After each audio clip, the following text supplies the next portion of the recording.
ഒരു ദന്ത ഡോക്ടർ പല്ല് പരിശോധിക്കുന്നതിനായി 8 സെൻറ്റിമീറ്റർ ഫോക്കസ് ദൂരമുള്ള ഒരു കോൺകേവ് ദർപ്പണം ഉപയോഗിക്കുന്നു. പല്ല് നിരീക്ഷകനായ അദ്ദേഹം ദർപ്പണം പല്ലിൽ നിന്നും 4 സെൻറ്റിമീറ്റർ ദൂരത്തിൽ പിടിക്കുന്നു എങ്കിൽ ആ പ്രതിബിംബത്തിൻ്റെ ആവർത്തനം എത്രയായിരിക്കും? കണ്ടുപിടിച്ചായിരുന്നു ആരെങ്കിലും? ആവർത്തനം, അതായത് മാഗ്നിഫിക്കേഷൻ എന്ന് ഇംഗ്ലീഷിൽ പറയും. ആ മാഗ്നിഫിക്കേഷൻ കണ്ടുപിടിക്കുന്ന ഇക്വേഷൻ ആണ്, അറിയാവോ? മാഗ്നിഫിക്കേഷൻ ഇസിക്കൽ ടു കണ്ടുപിടിച്ചായിരുന്നോ? ആവർത്തനം കണ്ടുപിടിച്ചാലും ഉണ്ടോ? ഈ കൈവൊക്കെയെല്ലാം കണ്ടുപിടിച്ചാണോ? കണ്ടുപിടിച്ചാലാണോ? അല്ലല്ലേ? ഓക്കെ. അങ്ങനെയാണെങ്കിൽ എങ്ങനെയാണ് കണ്ടുപിടിക്കുക? മാഗ്നിഫിക്കേഷൻ ഇസിക്കൽ ടു HI/HO അല്ലേ? എന്താണ്? ഹൈറ്റും മേളത്തേതും താഴത്തെ എടുത്താൽ മതി. എത്രയുണ്ട്? 8/4 ചെയ്താൽ മതി അല്ലേ? ഉത്തരം പെട്ടെന്നാവും. 8/4 എത്രയാണ്? 8/4 ഉത്തരം 2 കിട്ടും. ഓർത്തിരിക്കണം, magnification M is equal to HI/HO എന്ന് പറഞ്ഞാൽ എന്താണ്? നമ്മുടെ ഫോക്കസ് ദൂരം തന്നിരിക്കുന്നത് 8 ആണ്. 8/4 ചെയ്യുക. 8/4 എത്രയാണ്? 2. ഉത്തരം കിട്ടി. കണ്ടോ? ഫിസിക്സിൽ നിന്നുള്ള കണക്കുകൾ വളരെ എളുപ്പമായിരിക്കും കേട്ടോ. എങ്ങനെ സിമ്പിളായിട്ടുള്ള ഒന്നെങ്കിൽ മൾട്ടിപ്ലൈ ചെയ്യാനോ അല്ലെങ്കിൽ എന്താണ് നമ്മുടെ ഈ പറഞ്ഞ നമ്മുടെ ഗുണിക്കുവാനോ അല്ലെങ്കിൽ ചെറിയ രീതിയിൽ ഹരിക്കുവാനോ ഒക്കെയുള്ള ചോദ്യങ്ങളായിരിക്കും ഒബ്വിയസ്ലി ചോദിക്കുക. സോ അങ്ങനെ എന്തെങ്കിലും ഉണ്ടോ എന്ന് നോക്കുക. ഉത്തരം ഉണ്ടെങ്കിൽ ഉറപ്പിച്ചിടുക. എന്താണ്? HI/HO ആണ് നമ്മുടെ മാഗ്നിഫിക്കേഷൻ വരേണ്ടത്. ഇനി എന്താണ് ആവർത്തനം? മാഗ്നിഫിക്കേഷൻ എന്ന് പറഞ്ഞാൽ അതിൻ്റെ യൂണിറ്റ് എന്നാണെന്നറിയോ? മാഗ്നിഫിക്കേഷൻ യൂണിറ്റ് എന്നായിരുന്നു? മറന്നുപോയവരുണ്ടോ? മാഗ്നിഫിക്കേഷൻ യൂണിറ്റ് എന്നതാ? യൂണിറ്റ് ഉണ്ടോ മാഗ്നിഫിക്കേഷന്? ഉണ്ടോ? മാഗ്നിഫിക്കേഷൻ യൂണിറ്റ് ഉണ്ടോ? ഉണ്ടോ ഇല്ലെന്ന് മാത്രം എനിക്ക് അറിഞ്ഞാൽ മതി. ഉണ്ടോ അതോ ഇല്ലയോ? മാഗ്നിഫിക്കേഷൻ അല്ലെങ്കിൽ ആവർത്തനത്തിന് യൂണിറ്റ് ഉണ്ടോ ഇല്ലയോ? നോക്കിയേ, മുകളിൽ സെൻറ്റിമീറ്റർ വരും, താഴെ സെൻറ്റിമീറ്റർ വരും. പിന്നെ അതിന് യൂണിറ്റ് കാണുമോ? ഇല്ല കേട്ടോ. മാഗ്നിഫിക്കേഷന് യൂണിറ്റ് ഇല്ല കേട്ടോ. യൂണിറ്റ് രഹിത എന്താണ് ഒരു സംഭവമാണ് നമ്മുടെ മാഗ്നിഫിക്കേഷൻ അല്ലെങ്കിൽ ആവർത്തനം എന്ന് പറയുന്നത്. ഇനി എന്താണ് ആവർത്തനം നോക്കിയേ, വസ്തുവിൻ്റെ ഉയരത്തെ അപേക്ഷിച്ച് പ്രതിബിംബത്തിൻ്റെ ഉയരം എത്ര മടങ്ങാണ് എന്ന് സൂചിപ്പിക്കുന്നതാണ് ആവർത്തനം എന്നതുകൊണ്ട് ഉദ്ദേശിക്കുന്നത്. ഇനി നിത്യജീവിതത്തിൽ ലെൻസുകൾ ഉപയോഗിക്കുന്ന ഉപകരണങ്ങളാണ് ടെലസ്കോപ്പ്, അതുപോലെ തന്നെ കണ്ണട, അതുപോലെ തന്നെ ക്യാമറ കേട്ടോ. എന്താണ്? നിത്യജീവിതത്തിൽ നമ്മൾ ലെൻസുകൾ ഉപയോഗിക്കുന്ന ഉപകരണങ്ങളാണ് ടെലസ്കോപ്പ് ഉണ്ട്, അതുപോലെ തന്നെ കണ്ണടയുണ്ട്, അതുപോലെ തന്നെ ക്യാമറയുണ്ട്. ഇനിയും ലെൻസിൻ്റെ ഫോക്കസ് ദൂരവുമായി ബന്ധപ്പെട്ട പദമാണ് പവർ അല്ലേ? നമ്മൾ കണ്ണാടിയൊക്കെ ചെക്ക് ചെയ്യുമ്പോൾ നമുക്കറിയാലോ, കണ്ണിൻ്റെ പവർ ചെക്ക് ചെയ്യാന്ന് പറയും. കാരണം കാഴ്ച എത്രമാത്രം ഉണ്ട് അല്ലെങ്കിൽ എത്രമാത്രം കുറവാണെന്ന് കണ്ടുപിടിക്കാനായിട്ട് നമ്മൾ പവർ ഗ്ലാസ്സുകളൊക്കെ യൂസ് ചെയ്യുന്നത് അല്ലേ? അപ്പോൾ ലെൻസിൻ്റെ ഫോക്കസ് ദൂരവുമായി ബന്ധപ്പെട്ട പദമാണ് പവർ എന്നതുകൊണ്ട് ഉദ്ദേശിക്കുന്നത്.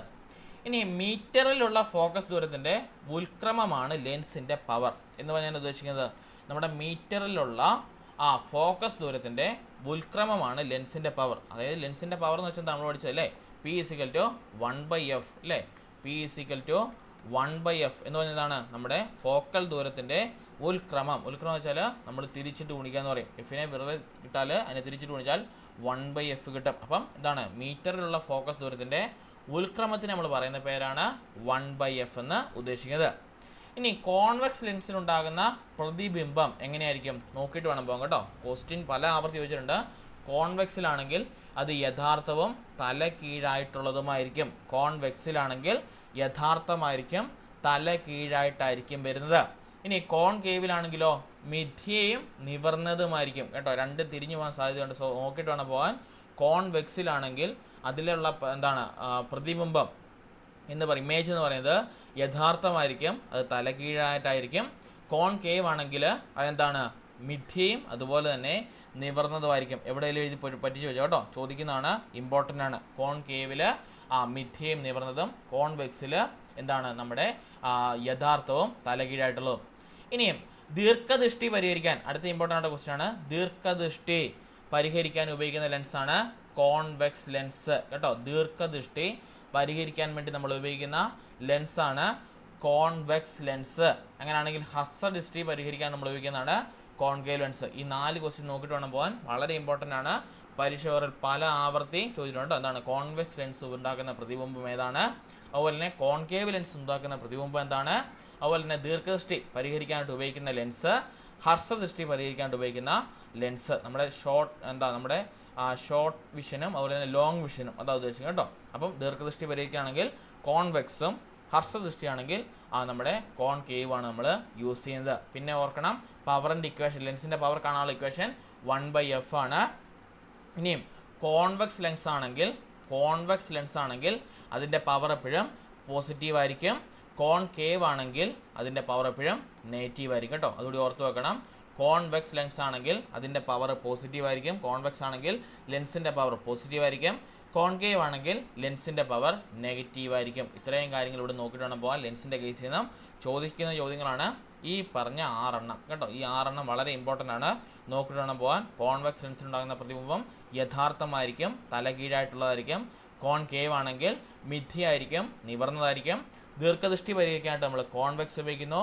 ഹർഷദൃഷ്ടി പരിഹരിക്കാൻ നമ്മൾ കോൺകേവ് ഉപയോഗിക്കുന്നു. അതുപോലെ തന്നെ കോൺവെക്സ് ലെൻസിലുണ്ടാകുന്ന പവർ കണക്കാക്കുന്നത് നമ്മൾ നെഗറ്റീവിലാണ്, അല്ലെങ്കിൽ കോൺവെക്സ് ലെൻസിൻ്റെ പവർ പോസിറ്റീവ് ആണ്, കോൺകേവ് ആണെങ്കിൽ അത് നെഗറ്റീവാണ്. ഇത്രയും കാര്യങ്ങളോട് നോക്കിയിട്ട് വേണം പോകാൻ. ഇതിൽ നിന്നൊരു ചോദ്യം എന്നതാണെങ്കിലും ചോദ്യം കേട്ടോ, യാതൊരു ഡൗട്ടുമില്ല. അടുത്താണെങ്കിൽ താഴെ കൊടുത്തിരിക്കുന്നതിൽ ഏത് ദ്രാവകമാണ് ഒരു വസ്തുവിൻ്റെ മേൽ ഏറ്റവും കൂടുതൽ പ്ലവക്ഷമബലം ഉപയോഗിക്കുന്നത്? നമ്മൾ പ്ലവക്ഷമബലം കണ്ടപ്പോൾ കണ്ടായിരുന്നു അല്ലേ? നമ്മൾ പ്ലവക്ഷമബലം വെച്ചാൽ വളരെ സിമ്പിളാണ്. എന്താണ്, നമ്മൾ വാഷ്റൂമിലൊക്കെ കയറുമ്പോൾ നമ്മൾ കപ്പ് നമ്മുടെ ബക്കറ്റിലേക്ക് നമ്മൾ കമത്തി പിടിക്കും, ശരിയല്ലേ? കമത്തി പിടിക്കുമ്പോൾ ആ കപ്പ് നമ്മുടെ കയ്യിൽ തട്ടി നമ്മുടെ കൈ പൊക്കുവാനൊരു ടെൻഡൻസി കാണിക്കും. അതിന് പറഞ്ഞ പേരാണ് പ്ലവക്ഷമബലം അല്ലെങ്കിൽ ബോയിൻ ഫോഴ്സ് എന്ന് പറയും. അങ്ങനെയാണെങ്കിൽ ഏത് ദ്രാവകമാണ് കൂടുതൽ പ്ലവക്ഷമബലം പ്രയോഗിക്കുന്നത്? അത് ജലമാണോ, ഗ്ലിസറിനാണോ, മണ്ണെണ്ണയാണോ, ഉപ്പുവെള്ളമാണോ? കൂട്ടത്തിൽ കൊഴുപ്പ് കൂടിയത് ഏതാണോ അതിനായിരിക്കും എന്തുള്ളത്, ഏറ്റവും കൂടുതൽ പ്ലവക്ഷമബലം ഉള്ളത്. ഇതിലേതാണ് കൂട്ടത്തിൽ കൊഴുപ്പ് കൂടിയത്? ജലത്തിനാണോ, മണ്ണെണ്ണയ്ക്കാണോ, ഗ്ലിസറിനാണോ, ഉപ്പുവെള്ളത്തിനാണോ കൊഴുപ്പുള്ളത് അല്ലെങ്കിൽ കട്ടിയുള്ളത്? നമ്മുടെ ഗ്ലിസറിന് അല്ലേ? അപ്പോൾ ഓർത്തിരിക്കണം കേട്ടോ. അത് കണ്ടുപിടിക്കാനുള്ള ഇപ്പോൾ അറിയാലോ. അതായത് കൂട്ടത്തിൽ കട്ടിയുള്ളതിലേക്ക് നമ്മൾ ഇറങ്ങാനുള്ള ടെൻഡൻസി വളരെ കുറവാണ് അല്ലേ? അതുപോലെ തന്നെ അത് പൊങ്ങിയുള്ള ടെൻഡൻസി നമ്മൾ ഭയങ്കരമായിട്ട് നമ്മുടെ കയ്യിൽ ബോയിൻ ഫോഴ്സ് ആക്ട് ചെയ്യും. അതുകൊണ്ട് തന്നെ ഇങ്ങനൊരു ക്വസ്റ്റ്യൻ വന്നാൽ ഓർത്തിരിക്കണം, കൂട്ടത്തിൽ കട്ടിയുള്ള ദ്രാവകം ഏതാണോ അല്ലെങ്കിൽ കൂട്ടത്തിൽ കുറച്ചുകൂടി കൊഴുത്ത ദ്രാവകം ഏതാണോ ആ ദ്രാവകത്തിനായിരിക്കും എന്തുള്ളത്, കൂടുതൽ പ്ലവക്ഷമ ബലം ഉള്ളത് കേട്ടോ. ഇപ്പം ഞാൻ ചോദിക്കുകയാണ്, തേൻ ഇതിൻ്റെ അകത്തുണ്ടെങ്കിൽ ഏത് വന്നേനെ? ഗ്ലിസറിനും തേനും ഒരുപോലെ വന്നിരുന്നെങ്കിൽ ഏത് വന്നേനെ? ഉത്തരം ഏത് വന്നേനെ? തേനിനാണോ? ഗ്ലിസറിനല്ലേ? ഗ്ലിസറിൻ ലേഡീസിന് അറിയത്തില്ലേ, നിങ്ങളൊക്കെ യൂസ് ചെയ്യുന്ന സാധനമില്ലേ ഗ്ലിസറിൻ? അത് കണ്ടില്ലേ, ഒരു വെള്ള രീതിയിൽ ഇരിക്കുന്നത്. ഗ്ലിസറിൻ കാണാത്ത ആരെങ്കിലും ഉണ്ടോ? ഗ്ലിസറിൻ കാണാത്തവരുണ്ടോ? ഉണ്ടോ? ഗ്ലിസറിൻ നിങ്ങൾ യൂസ് ചെയ്യാറില്ലേ? ഉണ്ടല്ലേ? ഓക്കെ. ഗ്ലിസറിൻ ഈ സാധനം കണ്ടില്ലേ നിങ്ങൾ?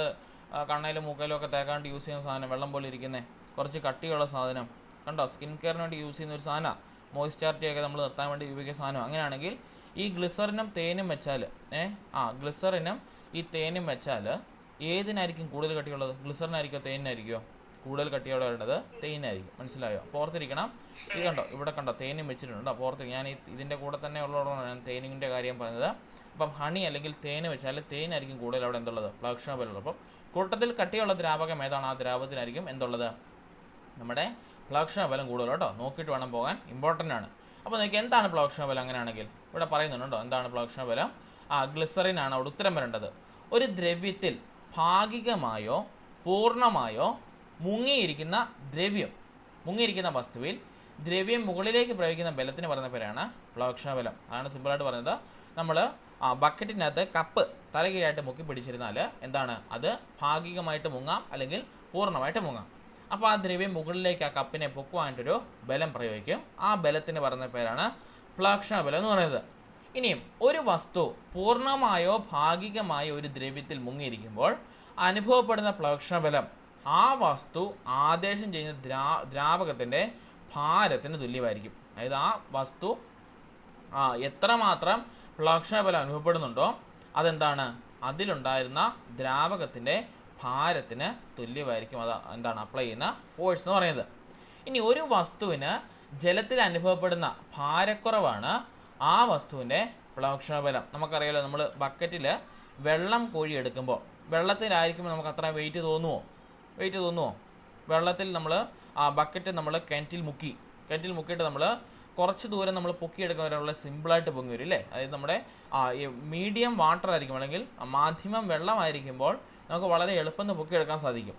ആ ഒരു ലാഘവത്തോടെ നമുക്ക് എന്താണ് എയറിലേക്ക് വന്നാൽ, നമ്മുടെ മാധ്യമമായിട്ടുള്ള വായുവിലേക്ക് വന്നാൽ പിന്നെ നമുക്ക് പൊക്കിയെടുക്കാൻ സാധിക്കുമോ? സാധിക്കുമോ? അങ്ങനെ തന്നെ ഭയങ്കര കൂളായിട്ട് പൊക്കിയെടുക്കാൻ സാധിക്കുമോ? ഇല്ല. കാരണം എന്താണ്? നമ്മുടെ ജലത്തിൽ അനുഭവപ്പെടുന്ന ഭാരക്കുറവ് ആ വസ്തുവിൻ്റെ പ്ലവക്ഷണ ബലത്തെ സൂചിപ്പിക്കുകയാണ്. ജലത്തിലൊരു വസ്തു എന്താ നമ്മൾ നീക്കിക്കൊണ്ട് പോകാൻ ശ്രമിച്ചാൽ അത് വളരെ എളുപ്പമായിരിക്കും കേട്ടോ. മനസ്സിലാക്കണം, നമ്മുടെ വായുവിനേക്കാളും എളുപ്പമായിരിക്കും ജലത്തിലൂടെ ഒരു വസ്തു നീക്കുവാൻ കേട്ടോ. ജലത്തിലൂടെ ഒരു വസ്തു നീക്കുവാൻ എന്താണ് നമ്മുടെ ഇതിനേക്കാളും എളുപ്പമായിരിക്കും വായുവിനേക്കാളും. അതുകൊണ്ടാണ് നമ്മൾ മിക്ക കാര്യങ്ങളൊക്കെ ഈ ജലത്തിലൂടെ ട്രാൻസ്പോർട്ട് ചെയ്ത് കൊണ്ടുപോകുന്നത്. അല്ലെങ്കിൽ നമ്മൾ ഈ ജലത്തിലൂടെ നിങ്ങൾക്കറിയാലോ, ഈ ജലത്തിലൊക്കെ ഈ കല്ല് മണ്ണ് വാരി എടുക്കുന്നവരില്ല, മണ്ണ് വാരി എടുക്കുന്നവരെ കണ്ടിട്ടുണ്ടോ? അവർ വളരെ സിമ്പിളായിട്ടൊരു വലിയ കൊട്ട നിറച്ചൊക്കെ വാരിക്കൊണ്ട് വരുന്നത് കാണാൻ സാധിക്കും ഇല്ലേ? കണ്ടില്ലേ നിങ്ങൾ ആറ്റിൽ നിന്നൊക്കെ മണ്ണ് വാരുന്നവരെ? നമ്മൾ സാധാരണ കരയ്ക്ക് വാരുന്ന പോലെ അങ്ങനെ വാരിക്കൊണ്ട് വരാൻ പറ്റുമോ? ആലോചിച്ച് നോക്കിയിട്ടുണ്ടോ? നിങ്ങൾ ആടുജീവിതം സിനിമ കണ്ടാണോ? അതിൻ്റെ അകത്ത് ആടുജീവിതം സിനിമ കണ്ടാണോ? അതിൻ്റെ അകത്ത് നമ്മുടെ പൃഥ്വിരാജിൻ്റെ പണി തന്നെ, നജീബിൻ്റെ പണി തന്നെ ഈ മണ്ണ് വാരല്ല അല്ലേ? കണ്ടിട്ടുണ്ടോ? കണ്ടില്ലെങ്കിൽ നിങ്ങൾ കാണണം കേട്ടോ. സിനിമ കാണാണ്ട് പ്രൊമോട്ട് ചെയ്തതല്ല, അതായത് കണ്ടില്ലേ കാണാം. അതായത് ആ മണ്ണ് വാരാണ്ട് വളരെ എളുപ്പം നാവും വാരി മണൽ വാരൽ വാരി എടുത്ത് നമ്മുടെ വള്ളത്തിൽ നിറയ്ക്കുന്നത് കാണാൻ സാധിക്കും. കാരണം വെള്ളത്തിലായിരിക്കുമ്പോൾ അതിന് അത്രയും വെയിറ്റ് തോന്നത്തില്ല. വെള്ളത്തിന് മുകളിലോട്ട് വരുമ്പം ആ വള്ളത്തിൽ നിന്ന് ഒരാളത് പിടിച്ചു കൊടുക്കുന്നതും കാണാൻ സാധിക്കും ഇല്ലേ? കാരണം അവിടെ വെള്ളത്തിന് മുകളിലോട്ട് വരുമ്പോൾ വായുവിലേക്ക് വരുമ്പോൾ അതിൻ്റെ ബലം, അതായത് ബലം അല്ലെങ്കിൽ അതിൻ്റെ ഭാരം കൂടുന്നു. അപ്പം മാധ്യമം മാറുന്നതുകൊണ്ടാണ് അതിൻ്റെ കാരണം. വെള്ളത്തിലൊരു വസ്തു വലിച്ചുകൊണ്ട് പോകാൻ എളുപ്പമായിരിക്കും. അതിന് കാരണം എന്താണ്? പ്ലവക്ഷണബലമാണ്. ഇനിയും കപ്പൽ ജലത്തിൽ പോയി കിടക്കാൻ കാരണം പ്ലവക്ഷണബലമാണ്. ഇത് ചോദിച്ചു ചോദ്യം കേട്ടോ. കപ്പൽ ജലത്തിൽ പോയി കിടക്കാൻ കാരണം എന്താണ്? ജലത്തിൻ്റെ പ്ലവക്ഷണബലം കൊണ്ടാണ്. ഇനി ഒരു ദ്രവ്യത്തിൽ സ്ഥിതി ചെയ്യുന്ന ഒരു വസ്തുവിൽ അനുഭവപ്പെടുന്ന 2 ബലങ്ങളാണ് വസ്തുവിൻ്റെ ഭാരം താഴേക്ക് അനുഭവപ്പെടുന്നത്. വസ്തുവിൻ്റെ മേൽ മുകളിലേക്ക് അനുഭവപ്പെടുന്ന പ്ലവക്ഷണബലം. നോക്കിയിട്ട് വേണം പോകാൻ. ഒരു ദ്രവ്യത്തിൽ സ്ഥിതി ചെയ്യുന്ന ഒരു വസ്തുവിൽ അനുഭവപ്പെടുന്ന 2 ബലങ്ങളാണ് വസ്തുവിൻ്റെ ഭാരം താഴേക്ക് അനുഭവപ്പെടുന്നത്. ഒന്ന് വസ്തുവിന്മേൽ മുകളിലേക്ക് അനുഭവപ്പെടുന്ന പ്ലവക്ഷണബലമാണ്. ഇനി എന്താണ് പ്ലവന തത്വം? ഒരു വസ്തു ദ്രവ്യത്തിൽ പൊങ്ങിക്കിടക്കുമ്പോൾ വസ്തുവിൻ്റെ ഭാരവും അത് ആദേശം ചെയ്യുന്ന ദ്രവ്യത്തിൻ്റെ ഭാരവും തുല്യമായിരിക്കും. പ്ലവന തത്വം എന്ന് വെച്ചാൽ എന്താണ്? നമ്മളൊരു വസ്തു ഇപ്പം ദ്രവ്യത്തിന് മുകളിൽ പൊങ്ങിക്കിടക്കണം. ഇപ്പം കപ്പൽ വെള്ളത്തിന് മുകളിൽ പൊങ്ങിക്കിടക്കും അല്ലേ? അങ്ങനെ പൊങ്ങിക്കിടക്കുവാണെങ്കിൽ ആ വസ്തുവിൻ്റെ ഭാരവും കപ്പലിൻ്റെ ഭാരവും അത് ആദേശം ചെയ്യുന്ന ദ്രവ്യത്തിൻ്റെ ഭാരവും അത് താങ്ങി നിൽക്കുന്ന ദ്രവ്യത്തിൻ്റെ ഭാരവും തുല്യമായതുകൊണ്ടാണ് എന്ത് ചെയ്യുന്നത്? ഈ പ്ലവന തത്വം തുല്യമാകുന്നത്. ഇനി ലാക്ടോമീറ്റർ, ഇത് ഉപയോഗിച്ച് പ്രയോഗിക്കുന്ന മീറ്ററുകളാണ് ലാക്ടോമീറ്റർ. എന്തിനു വേണ്ടി ഉപയോഗിക്കുന്നു? ലാക്ടോമീറ്റർ അതും ചോദിച്ചിട്ടുണ്ട്. ലാക്ടോമീറ്റർ എന്തിനു വേണ്ടി ഉപയോഗിക്കുന്നു? ലാക്ടോമീറ്റർ എന്തിനു വേണ്ടി ഉപയോഗിക്കുന്നത്? പാലിൻ്റെ ഗുണമേന്മ അറിയാം അല്ലേ? പാലിൽ വെള്ളാംശം അല്ലെങ്കിൽ ജലാംശം പാലിൽ ചേർന്നിട്ടുണ്ടോ ഇല്ലയോ എന്ന് പറഞ്ഞിട്ട് നമ്മൾ യൂസ് ചെയ്യുന്നതാണ് ലാക്ടോമീറ്റർ. അതുപോലെ തന്നെ ഹൈഡ്രോമീറ്ററോ എന്തിനാണ് യൂസ് ചെയ്യുന്നത്? ഹൈഡ്രോമീറ്റർ എന്തിനാണ് യൂസ് ചെയ്യുന്നത്? കേട്ടില്ലേ? നമ്മൾ പഠിച്ചായിരുന്നല്ലേ? നമ്മുടെ പാലൊക്കെ ആണെങ്കിൽ നമ്മൾ ഈ സൊസൈറ്റിയിലൊക്കെ കൊടുക്കുമ്പോൾ എന്താണ് നമ്മുടെ അവർ ഒരു 100 മില്ലി പാലെടുത്തിട്ട് ഒരു ട്യൂബിനകത്ത് ഇട്ട് വെക്കും. ആ ട്യൂബിനകത്ത് ഇട്ട് വരുമ്പം നമ്മൾ എന്ത് ചെയ്യും? അതിൻ്റെ അകത്ത് എത്രമാത്രം റീഡിംഗ് ഉണ്ട് എന്ന് നമുക്ക് മനസ്സിലാക്കാനായിട്ട് സാധിക്കും കേട്ടോ. ഇനിയും എന്താണ് ഹൈഡ്രോമീറ്റർ? ഹൈഡ്രോമീറ്റർ എന്ന് വെച്ചാൽ അറിയാമോ? ഹൈഡ്രോമീറ്റർ ഹൈഡ്രോ എന്ന് പറഞ്ഞാൽ കേട്ടില്ല? ജലത്തിൻ്റെ എന്നതാ? ജലത്തിൽ എത്ര ജലം ഉണ്ടെന്ന് അറിയാനാണോ? എന്നതാ ഹൈഡ്രോമീറ്റർ? കേട്ടിട്ടുണ്ടോ? ഹൈഡ്രോ എന്ന വാക്കിൻ്റെ അർത്ഥം എന്നാ? ജലം. അപ്പം ജലത്തിൻ്റെ അളവ് കണ്ടെത്താൻ ഈ ലാക്ടോമീറ്ററിൻ്റെ തന്നെ ഉപയോഗമാണ് ഹൈഡ്രോമീറ്റർ കേട്ടോ. ഹൈഡ്രോമീറ്റർ കാണിച്ചു തരാം. ഇതിൻ്റെ തന്നെ നമ്മുടെ ആരുടെയാണ്? നമ്മുടെ ലാക്ടോമീറ്ററിന് അതേ ഉപയോഗം തന്നെയാണ് ഹൈഡ്രോമീറ്ററും. എന്ത് ചെയ്യും? Hydrometer or lactometer is an instrument used for measuring the density or relative density of liquid based on the concept of buoyancy. അത് നമ്മുടെ ലാക്ടോമീറ്റർ പോലെ തന്നെ നമ്മൾ യൂസ് ചെയ്യുന്ന എത്രമാത്രം വെള്ളത്തിൻ്റെ അളവുണ്ട് നമ്മൾ യൂസ് ചെയ്യാനായിട്ട് നമ്മൾ യൂസ് ചെയ്യുന്ന ഒരു ഉപകരണമാണ് ഹൈഡ്രോമീറ്റർ കേട്ടോ. രണ്ടും ഒരേ ടേംസിലാണ് നമ്മൾ പറയുന്നുണ്ടോ. ലാക്ടോമീറ്റർ എന്നും ഹൈഡ്രോമീറ്റർ എന്നും പറയും കേട്ടോ. മറന്നുപോലെ ലാക്ടോമീറ്റർ അതായത് ഹൈഡ്രോമീറ്ററൊക്കെ എന്തിൻ്റെ പ്രവർത്തനത്തിലാണ്? നമ്മുടെ പ്ലവക്ഷണ ബലം അല്ലെങ്കിൽ ബോയിൻ ഫോഴ്സിൻ്റെ തത്വത്തിൽ അടിസ്ഥാനത്തിലാണ് പ്രവർത്തിക്കുന്നതെന്നും ഓർത്തിരിക്കണം കേട്ടോ. മറന്നുപോലെ വളരെ ഇമ്പോർട്ടൻ്റ് ആണ്. അങ്ങനെയാണ് ഞാൻ മറ്റൊരു കാര്യം ചോദിക്കട്ടെ. നമ്മുടെ ഈ ചില ജീവികളില്ലേ, 8 കാലി പോലുള്ള ചില ജീവികൾ വെള്ളത്തിന് വെളി പൊങ്ങി കിടക്കുന്നുണ്ട്. അതിന് കാരണം എന്നായിരിക്കും? അതിന് കാരണം എന്നാണെന്നറിയോ? പ്രതലബലം കേട്ടോ. പ്രതലബലം അല്ലെങ്കിൽ സർഫസ് ടെൻഷൻ എന്ന് പറയും. അത് ഓർത്തിരിക്കണതാണ്. ഇനി മഴത്തുള്ളികൾ ഗോളാകൃതി കാണപ്പെടുന്ന കാരണം എന്നാ? മഴത്തുള്ളി ഗോളാകൃതി കാണപ്പെടുന്ന കാരണം പ്രതലബലം കേട്ടോ. മഴത്തുള്ളി ഗോളാകൃതി കാണപ്പെടുന്നതും അതുപോലെ തന്നെ നമ്മളൊരു ബ്ലേഡ് അനക്കാതെ വെള്ളത്തിന് മുകളിൽ കൊണ്ടുവച്ചാൽ അത് വെള്ളത്തിന് മുകളിൽ പോയി കിടക്കുന്നതും വെള്ളത്തിന് മുകളിൽ ചെറിയ ജീവികൾ ഒക്കെ നടന്ന് നീങ്ങുന്നതും ഒക്കെ എന്തിന് എക്സാമ്പിളാണ്? പ്രതലബലം അല്ലെങ്കിൽ സർഫസ് ടെൻഷന് എക്സാമ്പിളാണ് കേട്ടോ. സർഫസ് ടെൻഷന് എക്സാമ്പിളാണ് അതൊക്കെ കേട്ടോ. മറന്നുപോലെ ഓർത്തിരിക്കണം. അടുത്ത ക്വസ്റ്റ്യൻ, കേരളത്തിൽ തെർമൽ പവർ സ്റ്റേഷൻ സ്ഥാപിച്ചിരിക്കുന്ന സ്ഥലം എവിടെയാണ്? കേരളത്തിൽ തെർമൽ പവർ സ്റ്റേഷൻ സ്ഥാപിച്ചിരിക്കുന്നത് വേറൊരിടത്തുമല്ല, നമ്മുടെ കായംകുളത്താണ് കേട്ടോ. കായംകുളത്താണ് തെർമൽ പവർ സ്റ്റേഷൻ സ്ഥാപിച്ചിരിക്കുന്നത് കേട്ടോ, മറന്നുപോലെ. ഇനിയും ഊർജ്ജ സ്രോതസ്സുകളെ നമുക്ക് എങ്ങനെ തിരിക്കാം? രണ്ടായിട്ട് തിരിക്കാം. ഇന്നത്തെ ടോപ്പിക്കിനകത്തുള്ളതിൽ, ഇന്നത്തെ ക്ലാസ്സിനകത്തുണ്ടായിരുന്നു. ഏതൊക്കെയായിരുന്നു? നമ്മുടെ പരമ്പരാഗത ഊർജ്ജ സ്രോതസ്സും അതുപോലെ തന്നെ പാരമ്പര്യേതര ഊർജ്ജ സ്രോതസ്സും. എന്താണെന്ന് ഡെഫിനിഷൻ തരാം ആരെങ്കിലും? എന്താണ് പരമ്പരാഗത ഊർജ്ജ സ്രോതസ് എന്ന് പറഞ്ഞാൽ? എന്നതാ പരമ്പരാഗതമായി നമുക്ക് കിട്ടിയത്, അല്ലെങ്കിൽ നമുക്കറിയാലോ പരമ്പരാഗതമായിട്ട് നമുക്ക് കിട്ടുക വെച്ചാൽ കൽക്കരി, പെട്രോള്, പ്രകൃതിവാതകം, ഇതൊക്കെയാണ്. ഇതൊക്കെ തീർന്നു പോയാൽ പിന്നെ നമുക്കൊരു സുപ്രഭാതത്തിൽ ഉണ്ടാക്കിയെടുക്കാൻ പറ്റുമോ? ഈ പെട്രോളിയം പ്രോഡക്ട്സ് നമുക്ക് പെട്ടെന്ന് തീർന്നു പോയി, നമുക്കൊരു സുപ്രഭാതത്തിൽ ഇന്ന് തീർന്നു പോയി, നാളത്തേക്ക് വീണ്ടും പുനരുദ്ധാൽപ്പിക്കണം എന്ന് പറഞ്ഞാൽ നടക്കുമോ? റീപ്രൊഡ്യൂസ് ചെയ്യാൻ പറ്റുമോ? ഇല്ല. കാരണം എന്താണ്? കോടാനുകോടി വർഷങ്ങൾ മണ്ണിനടിയിൽ കിടന്ന് നടക്കുന്ന റിയാക്ഷൻ്റെ അല്ലെങ്കിൽ രാസപ്രവർത്തനത്തിൻ്റെ ഫലമായിട്ടാണ് ഈ പരമ്പരാഗത ഊർജ്ജ സ്രോതസ്സുകൾ നമുക്ക് ലഭിക്കുന്നത്. അതായത് ഇവ തീർന്നു പോയാൽ പിന്നെ നമുക്കിതിനെ റീപ്രൊഡ്യൂസ് ചെയ്യുക അല്ലെങ്കിൽ പിന്നീട് ഇതിനെ ഒന്ന് ഉണ്ടാക്കിയെടുക്കുക എന്ന് പറയുന്നത് ശ്രമകരമായിട്ടുള്ള കാര്യമല്ല. അതുകൊണ്ട് തന്നെ പരമ്പരാഗത ഊർജ്ജ സ്രോതസ്സുകളുടെ ഉപയോഗം നമ്മൾ എന്ത് ചെയ്യണം? നമ്മൾ ലിമിറ്റ് ചെയ്യണം. അതുകൊണ്ട് തന്നെ ഇത് പുനഃസ്ഥാപിക്കാനായിട്ട് കഴിയുകയില്ല എന്ന് വേണമെങ്കിൽ പറയാം. ഇനിയും പാരമ്പര്യേതര ഊർജ്ജ സ്രോതസ്സ് വെച്ചാണ് നമുക്ക് പാരമ്പര്യേതരമായിട്ടുള്ളതിന് നമ്മുടെ കാറ്റ്, തിരമാല, ബയോഗ്യാസ്, സൗരോർജ്ജം, ജിയോതെർമൽ എനർജി, ഇതെല്ലാം എന്താണ്? നമ്മുടെ പാരമ്പര്യേതരമാണ്. അതായത് എത്ര ഉപയോഗിച്ചാലും തീർന്നു പോവുകയില്ല. പ്രകൃതിക്ക് എന്തെങ്കിലും ദൂഷ്യമുണ്ടോ? ഈ പാരമ്പര്യേതര ഊർജ്ജ സ്രോതസ് കൊണ്ട് പ്രകൃതിക്ക് എന്തെങ്കിലും ദൂഷ്യമുണ്ടോ? ഇല്ല. അപ്പോൾ ഓർത്തിരിക്കണം, എത്ര ഉപയോഗിച്ചാലും തീരുകയുമില്ല, പ്രകൃതിയിൽ നിന്ന് ലഭിക്കുകയും ചെയ്യും, പ്രകൃതിക്ക് ദോഷവുമില്ല കേട്ടോ. അത് എന്താണ് നമ്മൾ പറയത്തില്ല, നമ്മുടെ നാച്ചുറൽ ഫ്രണ്ട്ലി അല്ലെങ്കിൽ എക്കോ ഫ്രണ്ട്ലി എന്നൊക്കെ പറയത്തില്ല, എന്ന് പറഞ്ഞ പോലെ തന്നെ എന്താണ് നമ്മുടെ എക്കോ ഫ്രണ്ട്ലി ആയിട്ട് പോകുന്നതാണ്. സോ ഇതും ഓർത്തിരിക്കണം. ഉദാഹരണങ്ങൾ ചോദിക്കണം. ആ ഉദാഹരണങ്ങൾ ചോദിച്ചിട്ടുണ്ട്. താഴെ പറയുന്നവയിൽ പരമ്പരാഗത ഊർജ്ജ സ്രോതസ്സിന് എക്സാമ്പിൾ ചെയ്ത്, അതുപോലെ തന്നെ പാരമ്പര്യേതര ഊർജ്ജ സ്രോതസ്സിന് എക്സാമ്പിൾ ഉണ്ട്.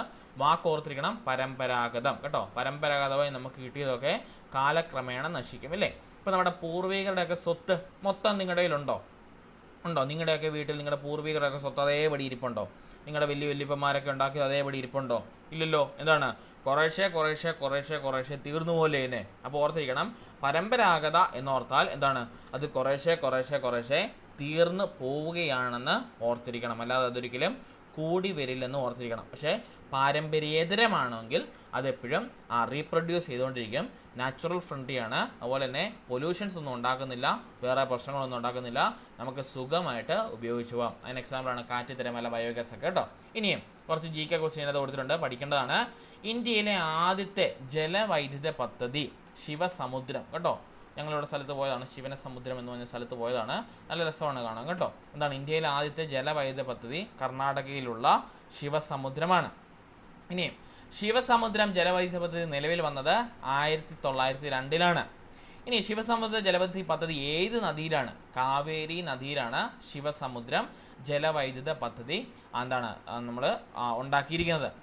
ഇനി ഇന്ത്യയിൽ ആദ്യമായി വൈദ്യുതി ഉൽപ്പാദന വിതരണം നടന്നത് നമ്മുടെ സിദ്രാപോങ് 1897 കേട്ടോ. നമ്മുടെ ഇന്ത്യയിൽ ആദ്യമായി വൈദ്യുതി ഉൽപ്പാദന വിതരണം നടന്നത്. ഇനി national hydro power corporation NHPC നിലവിൽ വന്നത് 1975 കേട്ടോ. 1975 നാഷണൽ ഹൈഡ്രോ പവർ കോർപ്പറേഷൻ നിലവിൽ വന്നത്. ഇന്ത്യയിലെ ഏറ്റവും വലിയ concrete gravity dam Narmada Sardar Sarovar കേട്ടോ. സർദാർ സരോവർ എന്ന് പറഞ്ഞാൽ നർമ്മദയിലാണ് നമ്മുടെ ഇന്ത്യയിലെ ഏറ്റവും വലിയ കോൺക്രീറ്റ് ഗ്രാവിറ്റി ഡാം നിലകൊള്ളുന്നത്.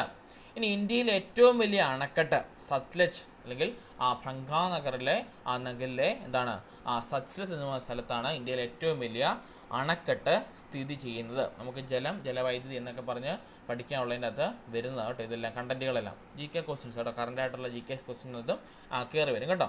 ഇനി ഇന്ത്യയിലെ ഏറ്റവും ഉയരം കൂടിയ അണക്കെട്ട് ഏതാണ്? നമ്മുടെ തെഹ്രി കേട്ടോ. ഭഗീരഥിയുടെ സ്ഥലത്താണ് നമ്മുടെ തെഹ്രി എന്ന് പറഞ്ഞ അണക്കെട്ടുള്ളത്. അത് ഇന്ത്യയിലെ ഏറ്റവും ഉയരം കൂടിയ അണക്കെട്ടാണ്. അതുപോലെ തന്നെ ഇന്ത്യയിലെ ഏറ്റവും നീളം കൂടിയ അണക്കെട്ട് നമ്മുടെ ഹിരാക്കുഡ് മഹാനദിയിൽ സ്ഥിതി ചെയ്യുന്നത് കേട്ടോ. ഓർത്തിരിക്കണം, ഹിരാക്കുഡാണ് ഇന്ത്യയിൽ ഏറ്റവും നീളം കൂടിയ അണക്കെട്ട്. ഇനി ഇന്ത്യയിൽ ആദ്യത്തെ റബ്ബർ ഡാം സ്ഥിതി ചെയ്യുന്ന നദി ജൽജാവതി ആന്ധ്രാപ്രദേശിലാണ് ഉള്ളത്. ഇനി റാണ പ്രതാപ് സാഗർ ഡാം സ്ഥിതി ചെയ്യുന്നത് ചമ്പൽ രാജസ്ഥാൻ കേട്ടോ. അത് നോക്കിയിട്ട് വേണം. റാണ പ്രതാപ് സാഗർ ഡാം സ്ഥിതി ചെയ്യുന്നത് ചമ്പൽ രാജസ്ഥാനിലാണ് കേട്ടോ. മറന്നുപോലെ അത് നോക്കിയിട്ട് വേണം പോകാം കേട്ടോ. അടുത്തത് സ്വതന്ത്ര ഇന്ത്യയിലെ ആദ്യ വിവിധോദ്ദേശ ജലവൈദ്യുത പദ്ധതി നോക്കിയിട്ട് വേണം പോകാൻ. സ്വതന്ത്ര ഇന്ത്യയിലെ ആദ്യ വിവിധോദ്ദേശ ജലവൈദ്യുത പദ്ധതി ദാമോദർ വാലി പദ്ധതി കേട്ടോ. ദാമോദർ വാലി പദ്ധതിയാണ് സ്വാതന്ത്ര്യം കിട്ടിയതിനു ശേഷം ഇന്ത്യയിലുള്ള ആദ്യത്തെ വിവിധോദ്ദേശ ജലവൈദ്യുത പദ്ധതിയായിട്ട് അറിയപ്പെടുന്നത്. ഇനിയും USA ടെന്നീസ് വാലി പദ്ധതിയുടെ മാതൃകയിൽ ഇന്ത്യയിൽ ആരംഭിച്ച പദ്ധതിയാണ് ദാമോദർ വാലി പദ്ധതി കേട്ടോ. അതായത് US ടെന്നീസ് വാലി പദ്ധതിയുടെ മാതൃകയിൽ നമ്മൾ ഇന്ത്യയിൽ ആരംഭിച്ച വിവിധോദ്ദേശ ജലവൈദ്യുത പദ്ധതിയായിരുന്നു എന്ന് പറയുന്നത് നമ്മുടെ ദാമോദർ വാലി പദ്ധതി 1948 നമ്മൾ ചെയ്തത്. ഓക്കെ. ഇനി മഹാറാണ പ്രതാപ് സാഗർ ഡാം സ്ഥിതി ചെയ്യുന്നത് ഹിമാചൽ പ്രദേശിലാണ് കേട്ടോ. മഹാറാണ പ്രതാപ് സാഗർ ഡാം സ്ഥിതി ചെയ്യുന്നത് എവിടെയാണ്? നമ്മുടെ ഹിമാചൽ പ്രദേശിലാണ്. ബിയാസ് ഹിമാചൽ പ്രദേശിലാണ്. കേരളത്തിൽ ഏറ്റവും കൂടുതൽ ജലവൈദ്യുത പദ്ധതികളുള്ള ജില്ല പഠിക്കേണ്ടതാണ്, നോക്കണം. കേരളത്തിൽ ഏറ്റവും കൂടുതൽ ജലവൈദ്യുത പദ്ധതികളുള്ള ജില്ലയാണ് ഇടുക്കി. ഇനി കേരളത്തിൽ ഏറ്റവും കൂടുതൽ ജലവൈദ്യുത പദ്ധതികളുള്ള നദി പെരിയാറാണ് കേട്ടോ. കേരളത്തിൽ ഏറ്റവും കൂടുതൽ ജലവൈദ്യുത പദ്ധതികളുള്ള നദി പെരിയാറിലാണ്. കേരളത്തിൽ ഏറ്റവും ജലസേചന പദ്ധതിയുള്ള നദി ഭാരതപ്പുഴ കേട്ടോ. തിരിഞ്ഞു പോകാനിടയുണ്ട്. എന്താണ് ഏറ്റവും കൂടുതൽ ജലവൈദ്യുത പദ്ധതികൾ നടക്കുന്നത് പെരിയാറിലും, ജലസേചന പദ്ധതികളുള്ള നദി ഭാരതപ്പുഴ. എന്താണ് രണ്ടും തമ്മിലുള്ള വ്യത്യാസം? എന്താ? ജലവൈദ്യുത പദ്ധതിയും ജലസേചന പദ്ധതിയുള്ള വ്യത്യാസം എന്നാ? അതിനാ വ്യത്യാസം? ഒരിടത്ത് വൈദ്യുതി ഉണ്ടാക്കുന്നു, ഒരിടത്തോ ജലം നമ്മൾ മറ്റ് സ്ഥലത്തിലേക്ക് കൊണ്ടുപോകുന്നു. അല്ലെങ്കിൽ നമ്മൾ പറയത്തില്ല, അതായത് അവിടെ നിന്നൊക്കെ മോട്ടർ വെച്ച് നമ്മുടെ പഞ്ചായത്ത് വഴിയും എന്നൊക്കെ പറഞ്ഞുള്ള പൈപ്പ് ലൈനൊക്കെ വരുന്നു. അപ്പം ജലസേചന പദ്ധതിയാണെങ്കിൽ അത് ഭാരതപ്പുഴയും, ജലവൈദ്യുത പദ്ധതിയാണെങ്കിൽ അത് പെരിയാറും കേട്ടോ. ഇനിയും കേരളത്തിലെ ഏറ്റവും വലിയ ജലസേചന പദ്ധതി കല്ലടയിലാണ് ഉള്ളത് കേട്ടോ. കേരളത്തിലെ ഏറ്റവും വലിയ ജലസേചന പദ്ധതി കല്ലടയിലാണ്.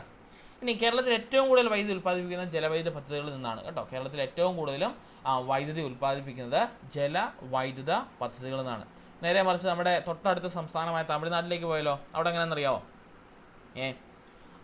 തമിഴ്നാട്ടിൽ ഏറ്റവും കൂടുതൽ വൈദ്യുതി ഉൽപ്പാദിപ്പിക്കുന്നത് എന്ത് വഴിയാണെന്നറിയാമോ? കാറ്റ് വഴി കേട്ടോ. കാറ്റിലൂടെ കേട്ടോ. നിങ്ങൾ എവിടെയാണ് നമ്മുടെ ഇവിടെ അടുത്ത സ്ഥലമുണ്ടല്ലോ, രാമക്കൽമേടൊക്കെ പോയിട്ടുണ്ടോ? രാമക്കൽമേട്.